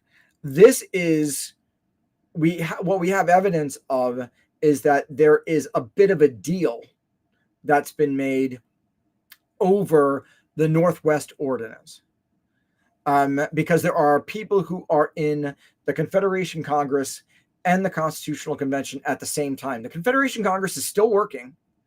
And at the time, the major issue in front of the Confederation Congress is the organization of the Northwest Territories. How are you going to go ahead and organize their governmental system? What are the laws that are going to abide by so it can prepare those territories to eventually become states?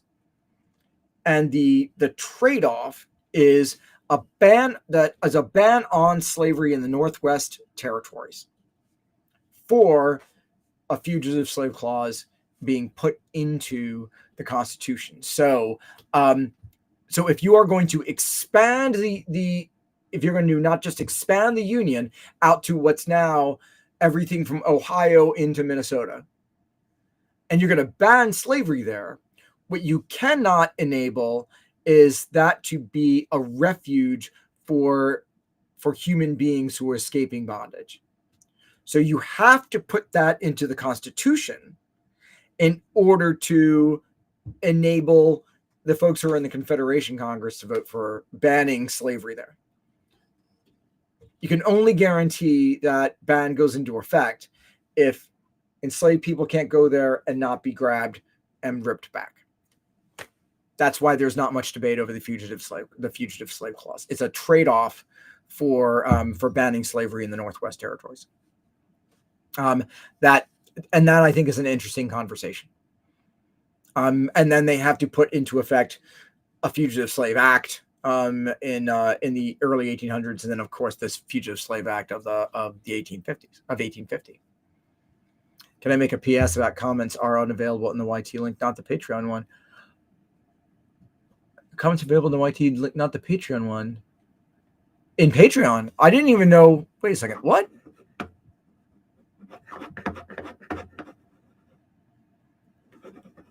To promote the progress. Okay, hold on. Make a public service announcement about this. Let me go over. Oh, wait a second. People actually see me there. I'm actually up there. I'm an idiot. Folks, on Patreon, you can see me. Hi. But I don't see any questions. Hold on. Let me maybe refresh this. Holy cabooses. Whoa. Okay, all right. Lisa, all right, Marissa, Massey, David, my gosh, there are all kinds of people over here. Okay. Heather, okay. Let me, how do I see this on YouTube? Okay, folks, you can hear me in both. Okay, folks who are on Patreon, I now see you. I see you. So I am really sorry. I cannot see your comments I cannot see your comment. You can't see the comments that are on YouTube in this conversation. The best thing for you to do is to click on as, and I think that, yeah, Heather, right. How do you spell Karis? How do you spell Karis? It's Carys. That's how you spell Karis. Okay, go click on, folks. Go to watch on YouTube. So just go up to the screen, hit YouTube. This is good for us to know. I'm actually surprised at how few of you voted for Zoom, by the way. It's massively in favor of YouTube. So click on YouTube at the bottom and watch it on YouTube. Because that way I can see you. My gosh, there are so many of you. So I apologize. I apologize for that. And I got to keep refreshing it to see any of the comments down there. So Lisa, thank you very much for 39 minutes ago pointing that out. Holy cabooses, I'm such a jerk. Yes, sorry, bottom right. Yeah, where it says YouTube. You just got to make sure that you're putting your cursor over the screen. It'll show up. Click on YouTube, and then it'll come up, and then you should be able to come up with it. Yeah, I could see you, Marissa. I could see you, but moved to YouTube to see the comments. I commented there, but I didn't realize you were still live. I know, right? Because we keep getting wrapped around the axle about this stuff. We haven't even made it through the Constitutional Convention. But the main point that I want to make about the Constitutional Convention, I think, other than it's not inevitable, other than this is all really achievable, is that this doesn't take that long. It's not that long of a document. It's just 6 pages. And there is no real debate over it. It's not like they started talking about it, and then they went through, what do we do to create an executive? Okay, now let's debate all of these ideas about what the nature of executive authority is and what is the best way for it to function. And therefore, what is the best thing that we can do as Americans? Okay, let's create an executive. And now let's move on to, let's think about a legislative branch. What is the best thing we can do for that? Let's think about the concept of a judiciary. And what's the best thing to do for that? No, there was the Virginia plan. It was introduced on day 4. And that set the terms of the whole debate. And then from there, it just becomes New Jersey plan tries to knock it down. New Jersey plan gets dealt with. Hamilton's plan tries to expand it. Hamilton's plan gets dealt with. Then they're just back to the Virginia plan. My point is, the Constitution was already written by the Nationalists before the convention ever started.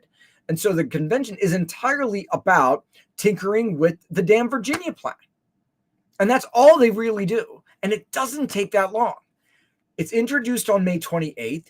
They debate it for June. They debate it for July. And in that period of time, they spend about a week and a half on New Jersey's idea just to revise the articles. And then they spend a couple of days on Hamilton's plan to turn it into an absolute monarchy. And then they go into recess for 10 days. They come back. They draft the first draft of the Constitution is on August 6th. What? They might have had a month and a half in which they're in fact talking about any of this stuff. Less. And so then they just spend a month tinkering with the Virginia plan and these ideas about executive, legislative, judicial authority. And most of that is spent on talking about representation.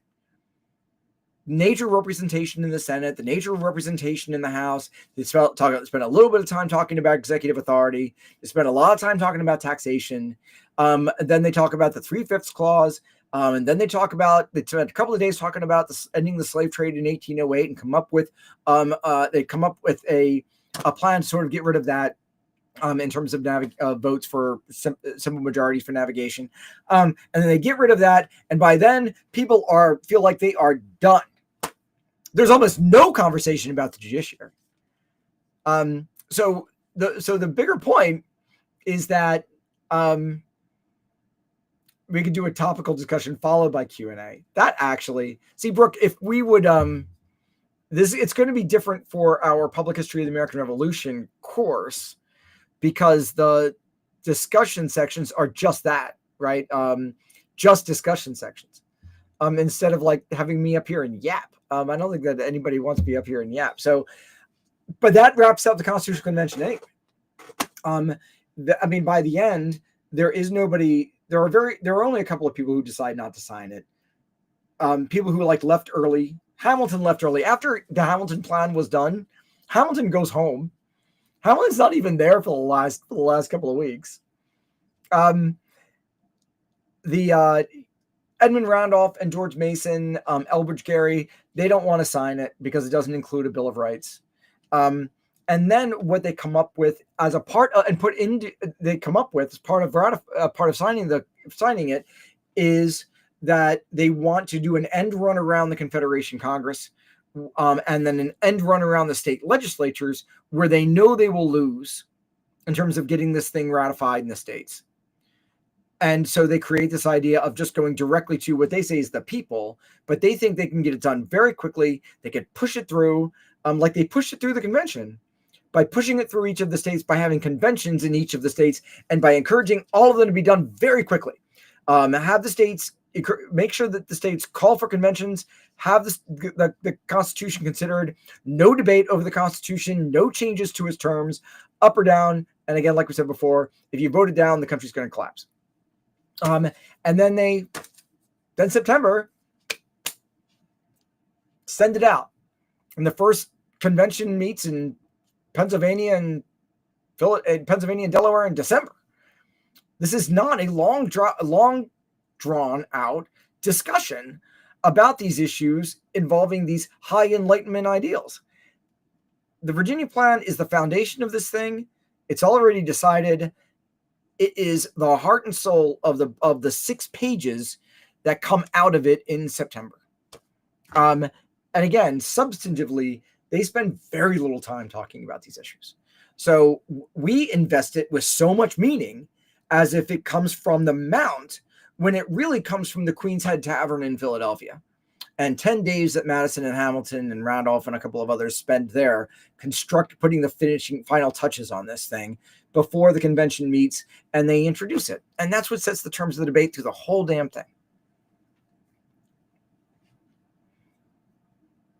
I struggle with an intense disgust for slavery. Nico, I have with the more amoral argument of slavery's innate efficiency packaged as corrupting of life. Oh, I mean, Nico, you always offer a value point from your perspective. It is, are you really struggle with it? I don't think you should struggle with it. I think that you should just have the intense disgust. I'm good with that. And what's so weird is that Franklin, in that inefficiency of slavery, that again it crops into the Constitutional Convention a little bit, because it is a moral calculus or an amoral calculus that slavery is bad because of the negative moral impact it has on white people. That is why you need to end the slave trade. Nobody's arguing that they need to end slavery. It's just an argument over ending the slave trade. And that's the entire context for this discussion. And it's interesting that you don't see that argument pop up a lot, that slavery is bad because of its corrupting influence on white people. You see it pop up often enough and consistently enough. Franklin first articulates that in 1749 as his essay, is Observations on Mankind. And it pops up, basically, once or twice a decade after that on in American circles. But it's not something that a lot of folks are thinking about. This is one of the things that I think it is.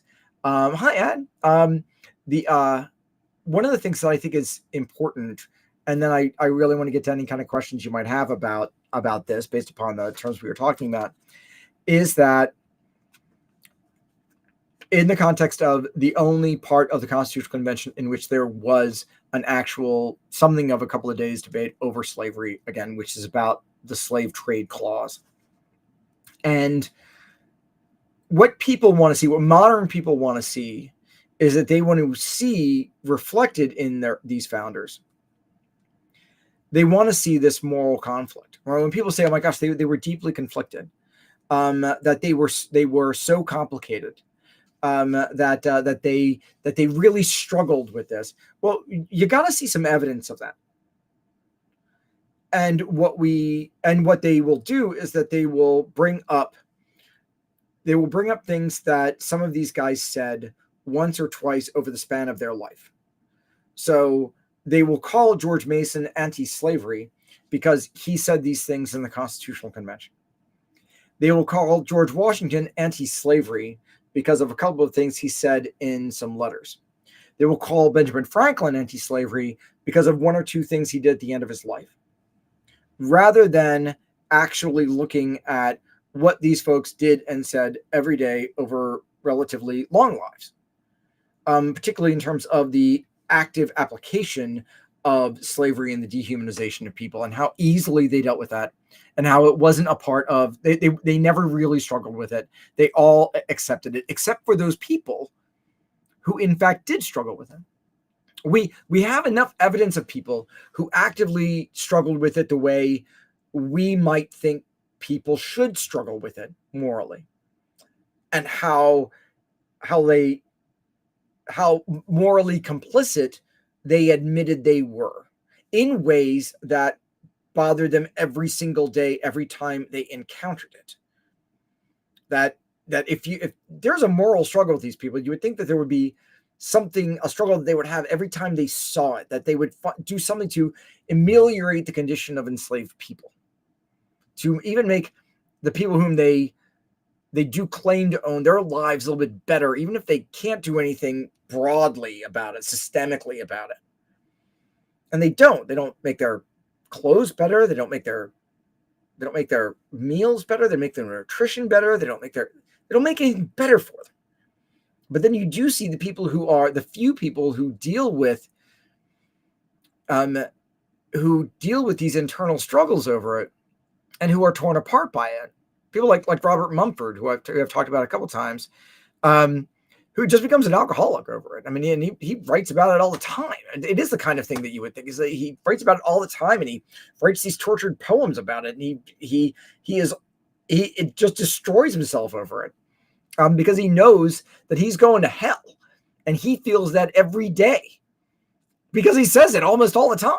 He knows he's going to hell, and there's not a damn thing he can do about it, rather than Patrick Henry saying, I just can't deal with the inconvenience of living without them. Real news about Hamilton. Yeah, I mean, this is why Hamilton has absolutely no credibility by the time they get to the New York Ratifying Convention. Because he is absolutely positively known as a monarchist. Because he because he was a monarchist. So that is real life Hamilton. That at least deserved a song. So David, you're theatrical. You could actually probably do that. I don't know whether you could do hip hop. Why didn't they have a moral issue with slavery itself? Is it the myth that they're the good owners that are actually saving the heathens? No, it's absolute racism. That there's a bookend for that good owners that actually saving the heathens rationale. You see that a little bit at the beginning in the 17th century. And then it comes on turbocharged in the 19th century. But that's bookended by the Age of Reason. But we were talking earlier, and you weren't here yet, but we were talking earlier about the American dialect of the language of the Enlightenment. And by the time you get to the 1750s, 60s, and 70s, this is about only white people matter. That there is something inherently wrong with black people. And we don't want anything to do with them. Which is when you get into the only conflict that people have is, well, we can't end slavery because we don't know what we're going to do with a free black population because they damn well can't live here because they scare us. They're going to destroy us. And we don't want to live with them because we made this country for white people. And it's as simple as that. And what is so, I don't know if I want to say damning about it, but what is so clear about it is that they say it over and over and over again. They say it over and over and over again. They're very clear about it. It's just absolute white supremacy. It's not, and they don't roll it into these broader rationales that accompany the post-Constitution First Republic world that you get into in the 19th century, where it becomes infused with religion. This is a rationale for slavery as part of the Enlightenment. And that is a hell of a twist. I mean, it is just absolute hypocrisy when it comes out of this language of liberty. And it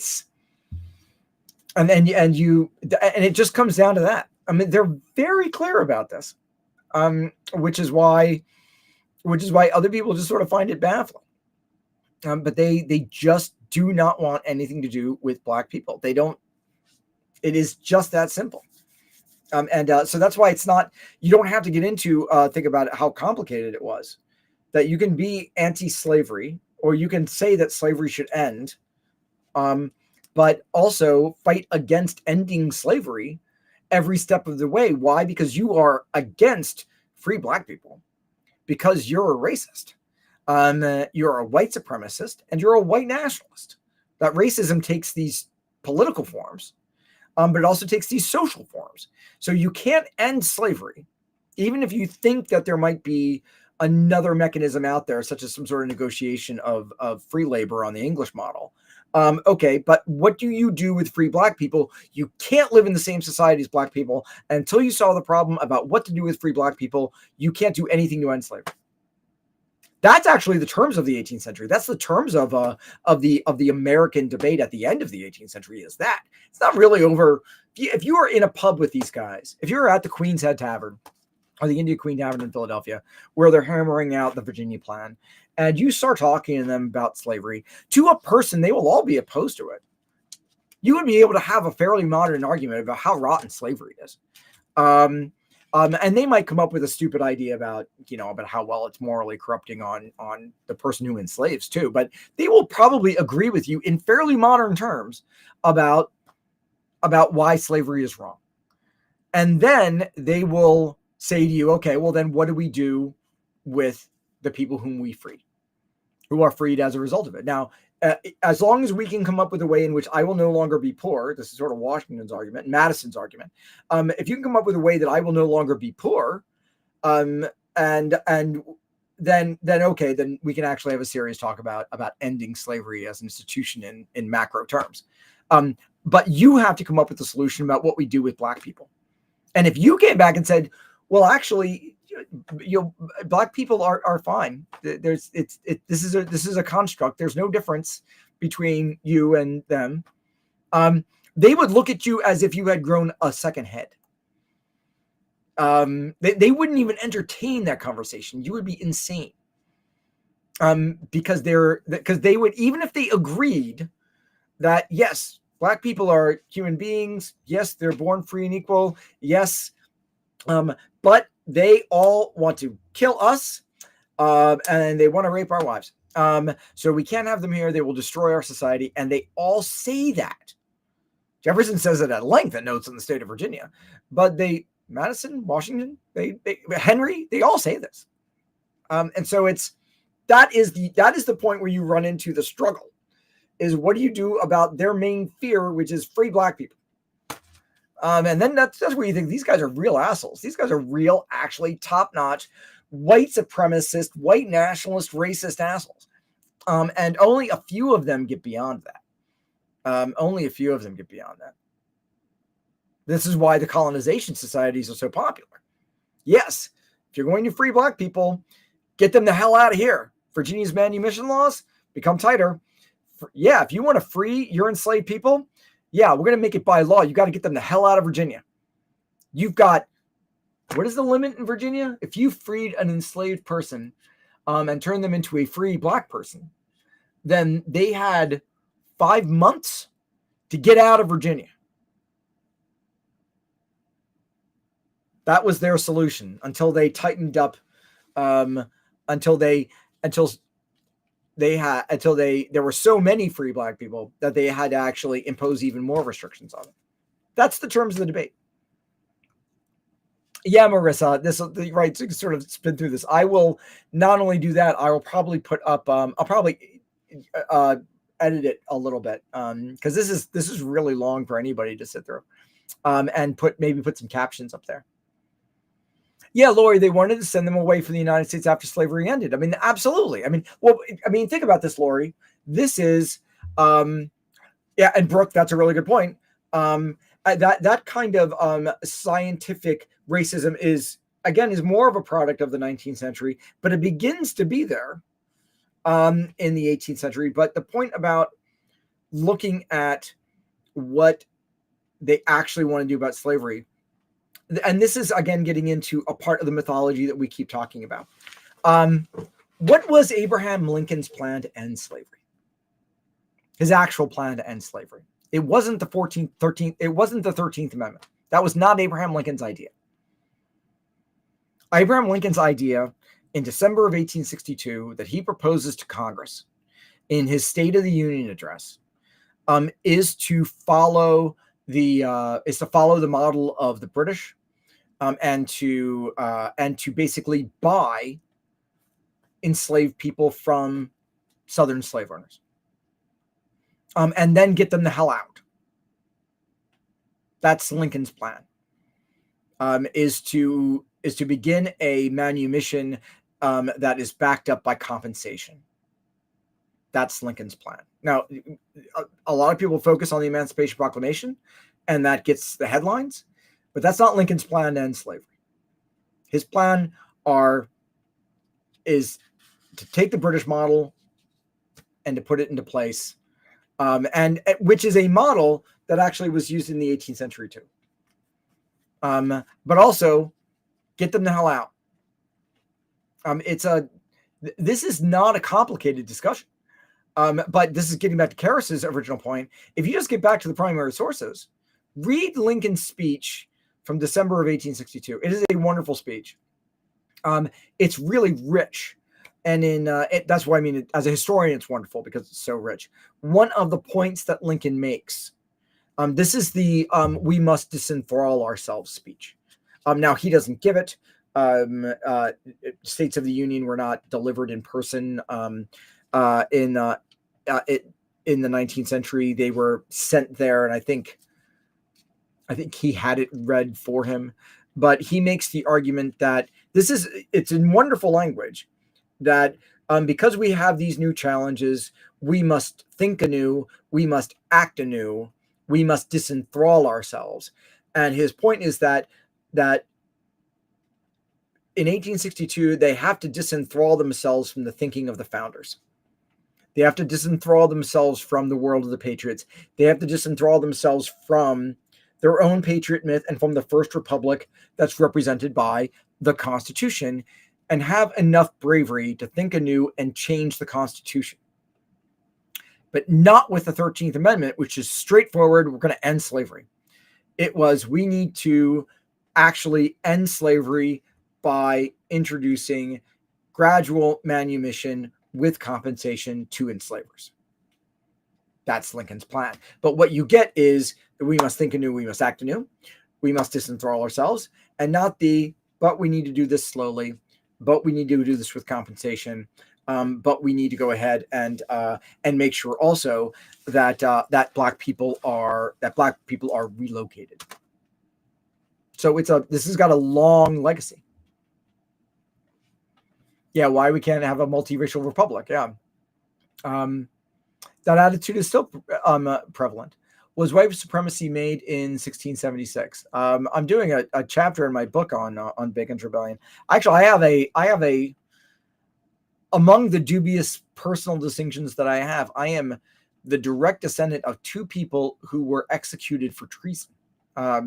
Thomas Wyatt and William Rookings. William Rookings was one of one of Nathaniel Bacon's chief lieutenants, and was sentenced to death for treason, but died the night before he was to be executed for Bacon's Rebellion. Was white supremacy? I think that there's something. I think that 1676. And what David is talking about is essentially the solidarity that white people find, that poor white people and that elite white people are said to have found by some historiography in Bacon's Rebellion. I disagree with that reading of Bacon's Rebellion. I think that it's elites fighting elites, and I think that there are poor people on both sides. I think that solidarity is the process of a long drawn out move. That and this is what Edmund Morgan doesn't recognize in, or at least he doesn't talk about it all in American Slavery, American Freedom, is that for there to be evidence of that happening, then there should be evidence of that happening.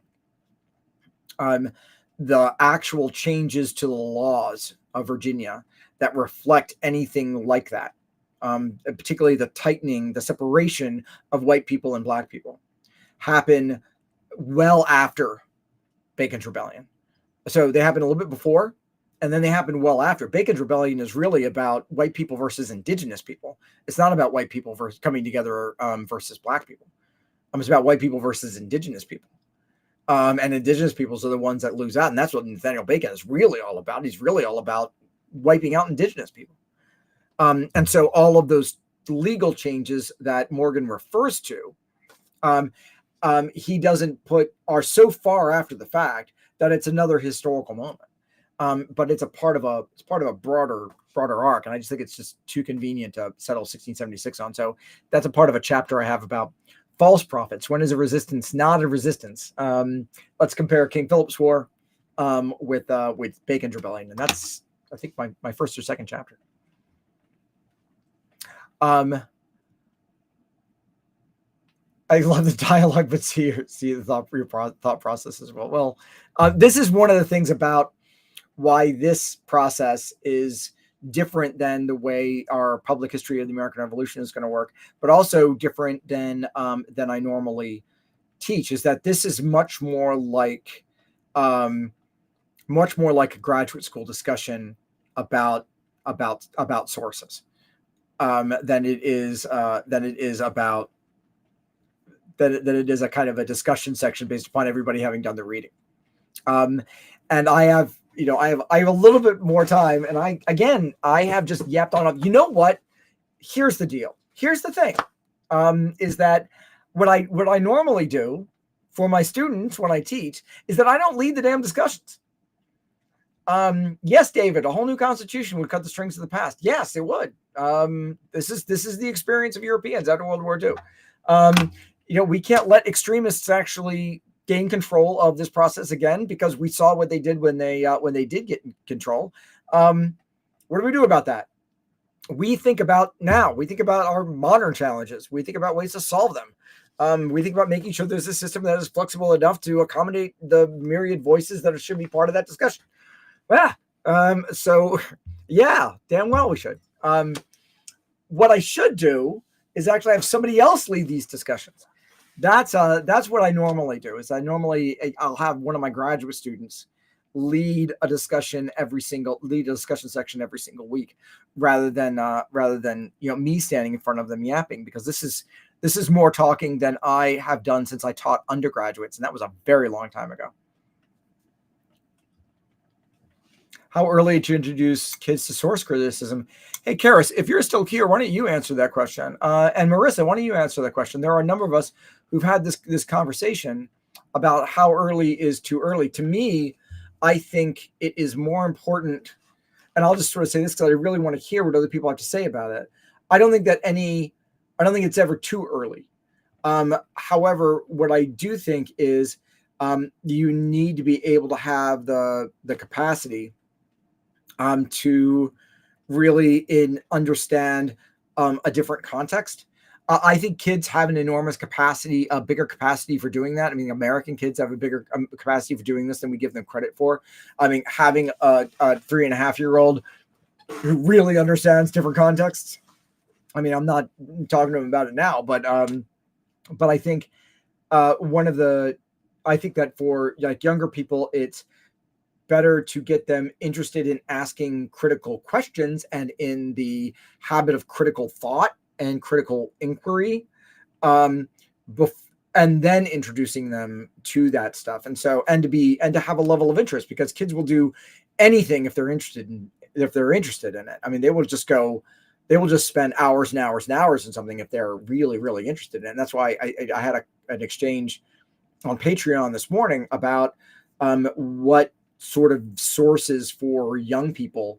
And this was one member of our community who has a daughter in the 4th grade, about what I would recommend for that. And for me, it was about, I recommended something like Felicity, about getting her interested in the time period and in that moment, and then working with her to unpack the realities of understanding that moment. And that Felicity was just part of American Girl. They get enough right and avoid getting so much wrong that you're not spending most of your time unraveling what it is that they're getting wrong before you get to what's right. Unlike something like PBS's Liberty's Kids, which gets so much wrong that you're spending all of your time just myth busting, and that tires people out.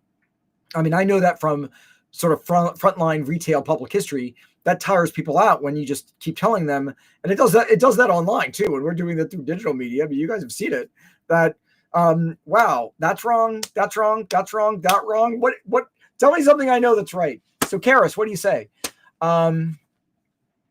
Being introduced to them as early as middle school had a huge impact on me as a learner. Yeah, I see. Mallory, right, 4th, 6th grade, right? So there we go. I mean, it is. Yeah, that's what I was thinking.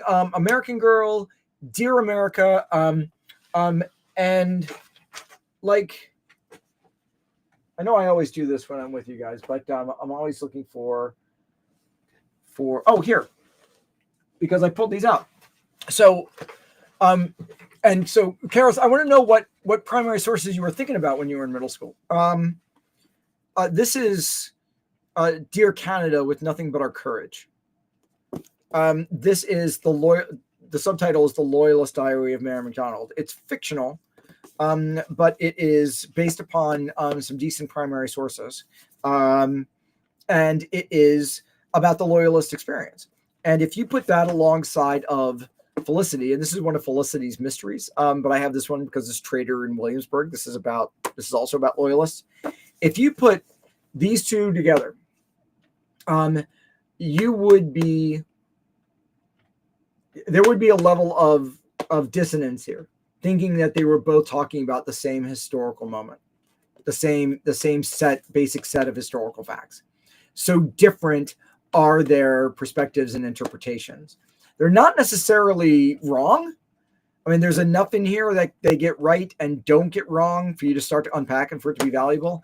There's a lot in here that is absolutely right that you have to unpack, but almost all of it's new to readers. That makes it really valuable. So that's why I really, really, really like them as being tools. And I swear that there is no single. A lot of people say that that there are products, there are cultural products, a book, a movie that like inspire a whole generation of historians. I have found that to be wrong in almost every instance when people use those as examples. But the only one that is the exception that proves the rule is American Girl, and more particularly Felicity. The number of students I have had, I know this both anecdotally and I know this in terms of broader study, that Felicity in American Girl has been the single greatest influence that can be identified of a cultural product that in fact produces historians or art historians or scholars or even archaeologists, that it produces broader inquiry. It's the only one that I've known that has in fact done that. Oh, see, Karis, there you go. I feel the logic of source criticism can be still as part of every experience. There you go, Nico. Right.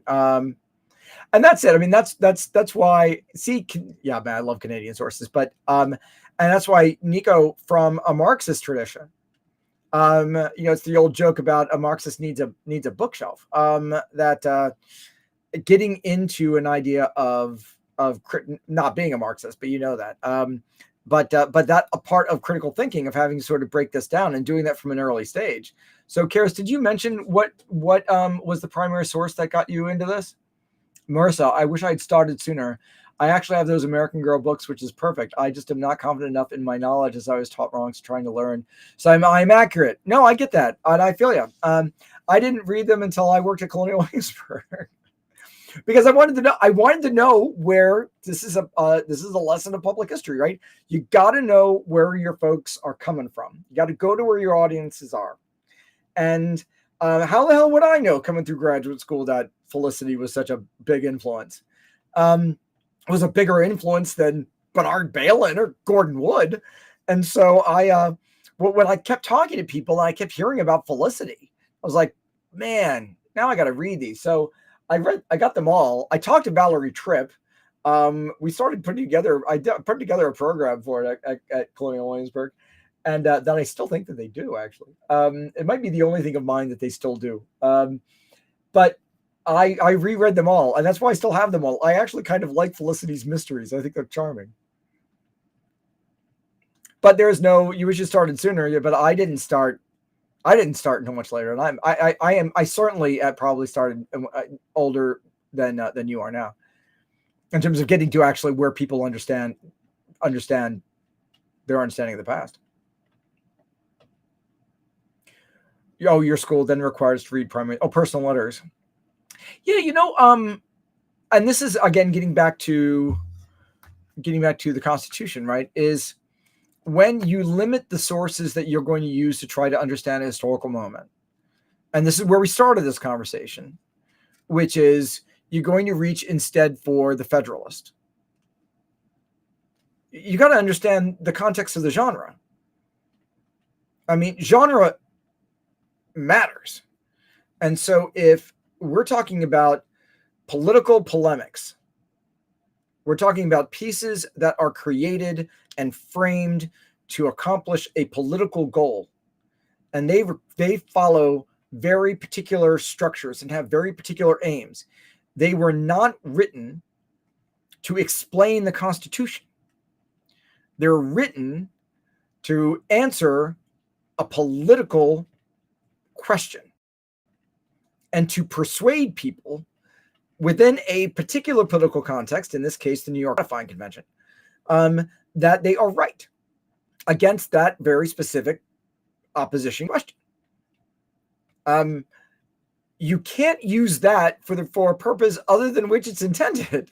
It was not intended to actually explain the Constitution. It's explained to win a political debate.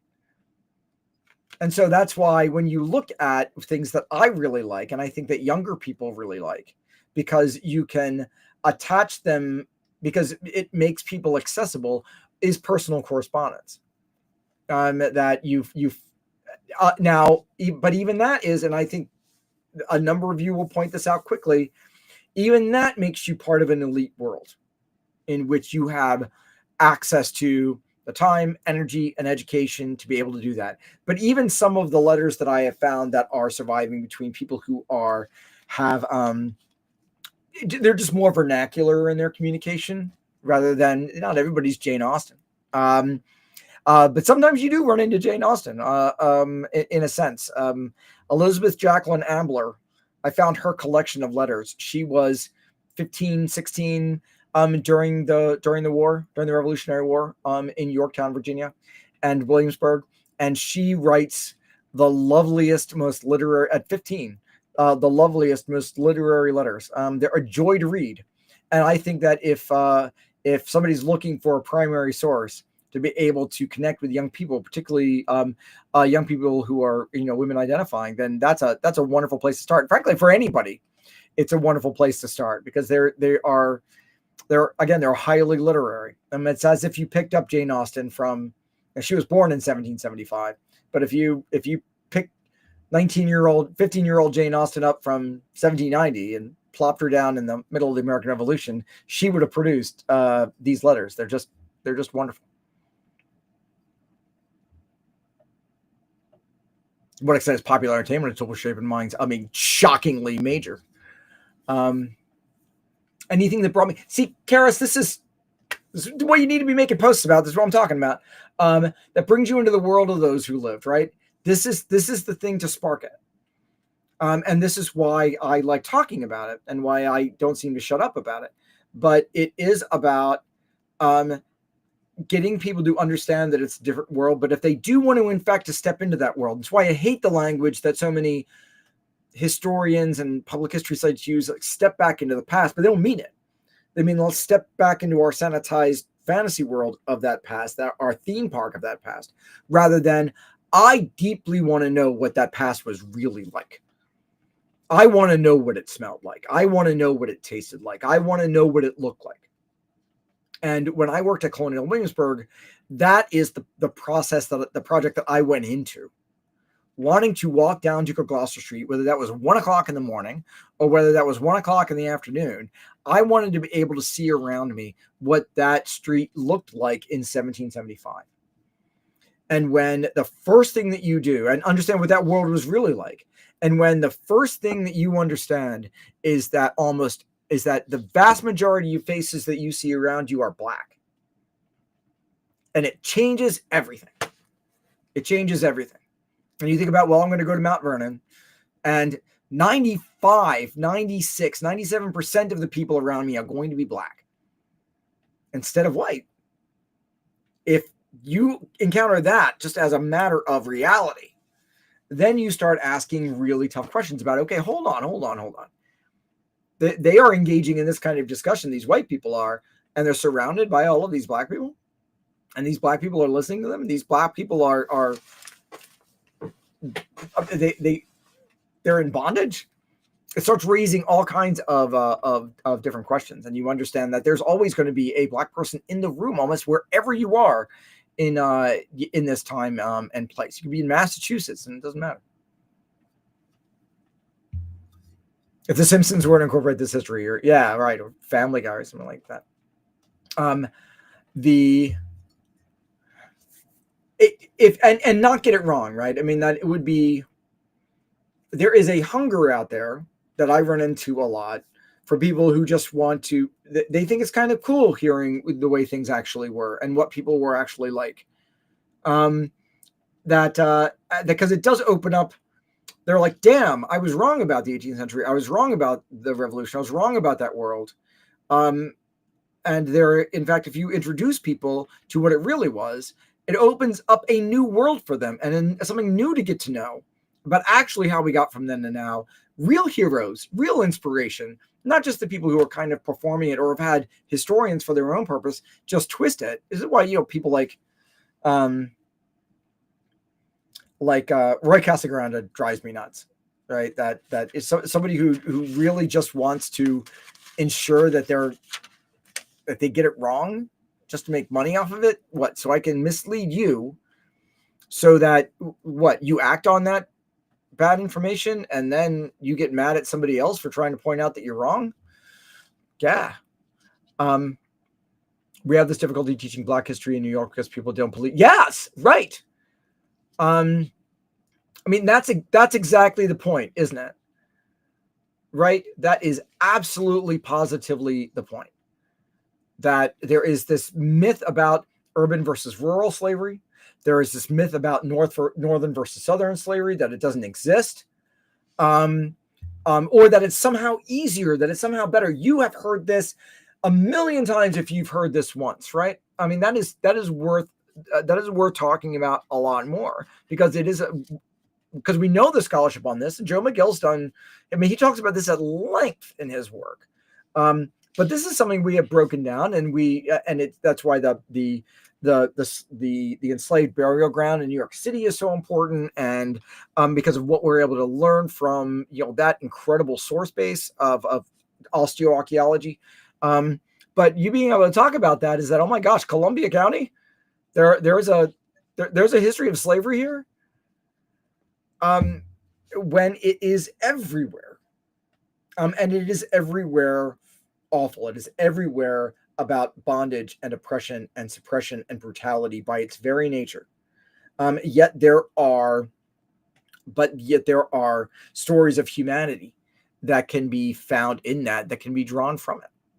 And this is the kind of thing that drives me crazy about discussing Black history, and the history of and the lived experience of enslaved people, but why I think that's important for us to talk about Black loyalists, and why I think Black loyalists are a good way into it. Because when we use them as a framework, then you can break down immediately this perception that people have, this misperception people have, that ideas stopped at the color of your skin, that there isn't such a thing as the Enlightenment for enslaved people, that these ideas that they're hearing about, that illiterate white farmers can understand it for bottom up historians, but enslaved people can't.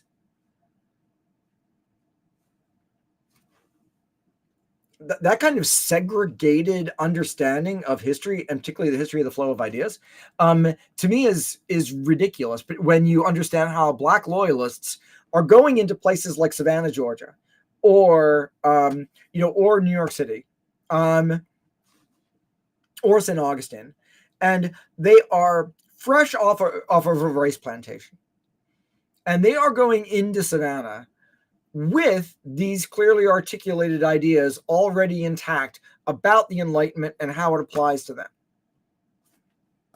What they went to a 2-week correspondence school. They stumbled across Rousseau on the road from Columbia, South Carolina to Savannah, Georgia. I mean, what? No, they're part of this world, and we've got evidence of this. They're able to build this community. And so if you start from that, then okay, wait a second. If these ideas actually don't recognize skin tone as a barrier, then why should we impose that on them? Why can't we take this seriously when it comes to them? You know what? I did not know that Columbia County had the largest enslaved population north of New York City. David.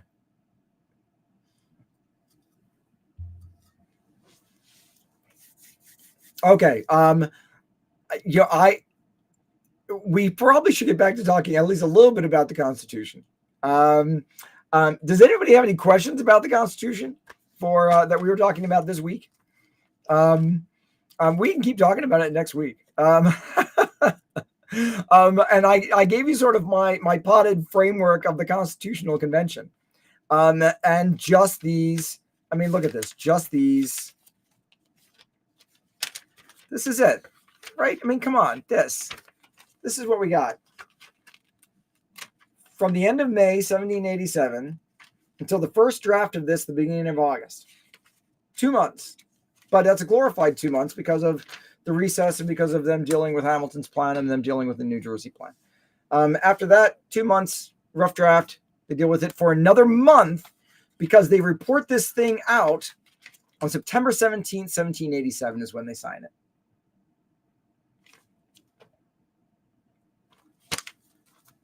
Three months of substantive discussion of the Constitution.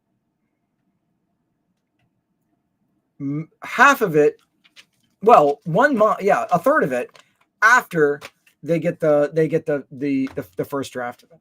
This is not a long drawn out discussion. We have 3 months of this discussion. And it's entirely based upon the context of the Virginia Plan, which was written before they ever got there. But this question about inevitability, I think, is critical, and the lack of a discussion about enslaved people, about slavery, the context of that discussion, the Fugitive Slave Clause, the 3/5 clause, the slave trade ending in 1808. I think is really important, especially how little it occupied anybody's thoughts, and that nothing was really put in danger because of it. Okay, Paula, thank you very much for coming and for enduring. I appreciate it. Pray that we're going to do this again next week. But I'm going to canvass all of you to see about a more effective way to shape our discussions. There have been a couple of ideas that have been presented and represented. But I think that I should probably let you all go. Although I might, I don't know, we might. Is it worth doing? Is it worth doing a live? I might be able to sort of get away with staying a little bit longer. A question about intellectual property in Article 1.8. I'm gonna have to look that up.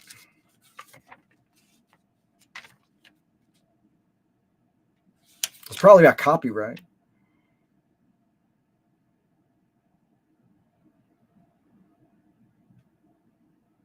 Yeah. To promote the progress of science and useful arts by securing for limited times to authors and inventors the exclusive right to their respective writings and discoveries. I was right. Yeah. What's the question? That Congress should be able to do it. Of Article 1, Section 9, we're going to stick with Article 1.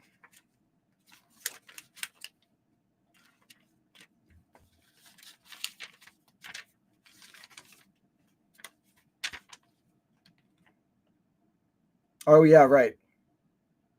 Yeah. This is the slave trade.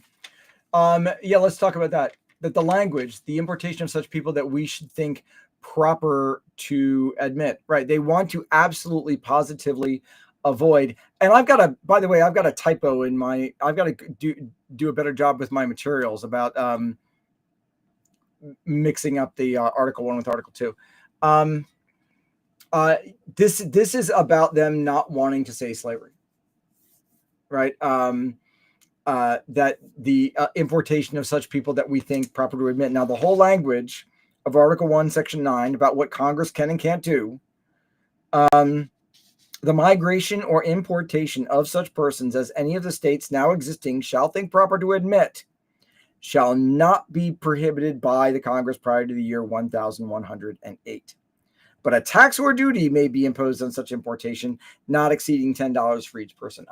They actually thought that they could tax it into existence, but out of existence. But that it's the same rationale behind the 3/5 clause and all other people, right? So it is the idea that they know that slavery is wrong. And it is weird that they don't mention specifically the slave trade. But they are so well aware of their own hypocrisy when it comes to this, and all this kind of being called into question, that they have to use this tortuous language and to say, okay, well, wink, wink, nudge, nudge. I know what it is that we're thinking about. Yeah, no titles and nobility.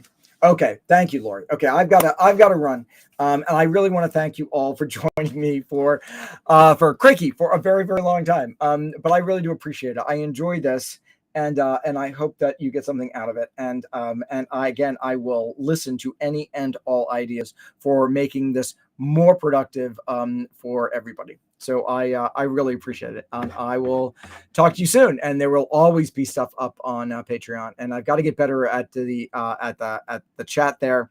But I will do my very best. Cheers. Oh, and I've got some personal news, but I will I'll wait until next time.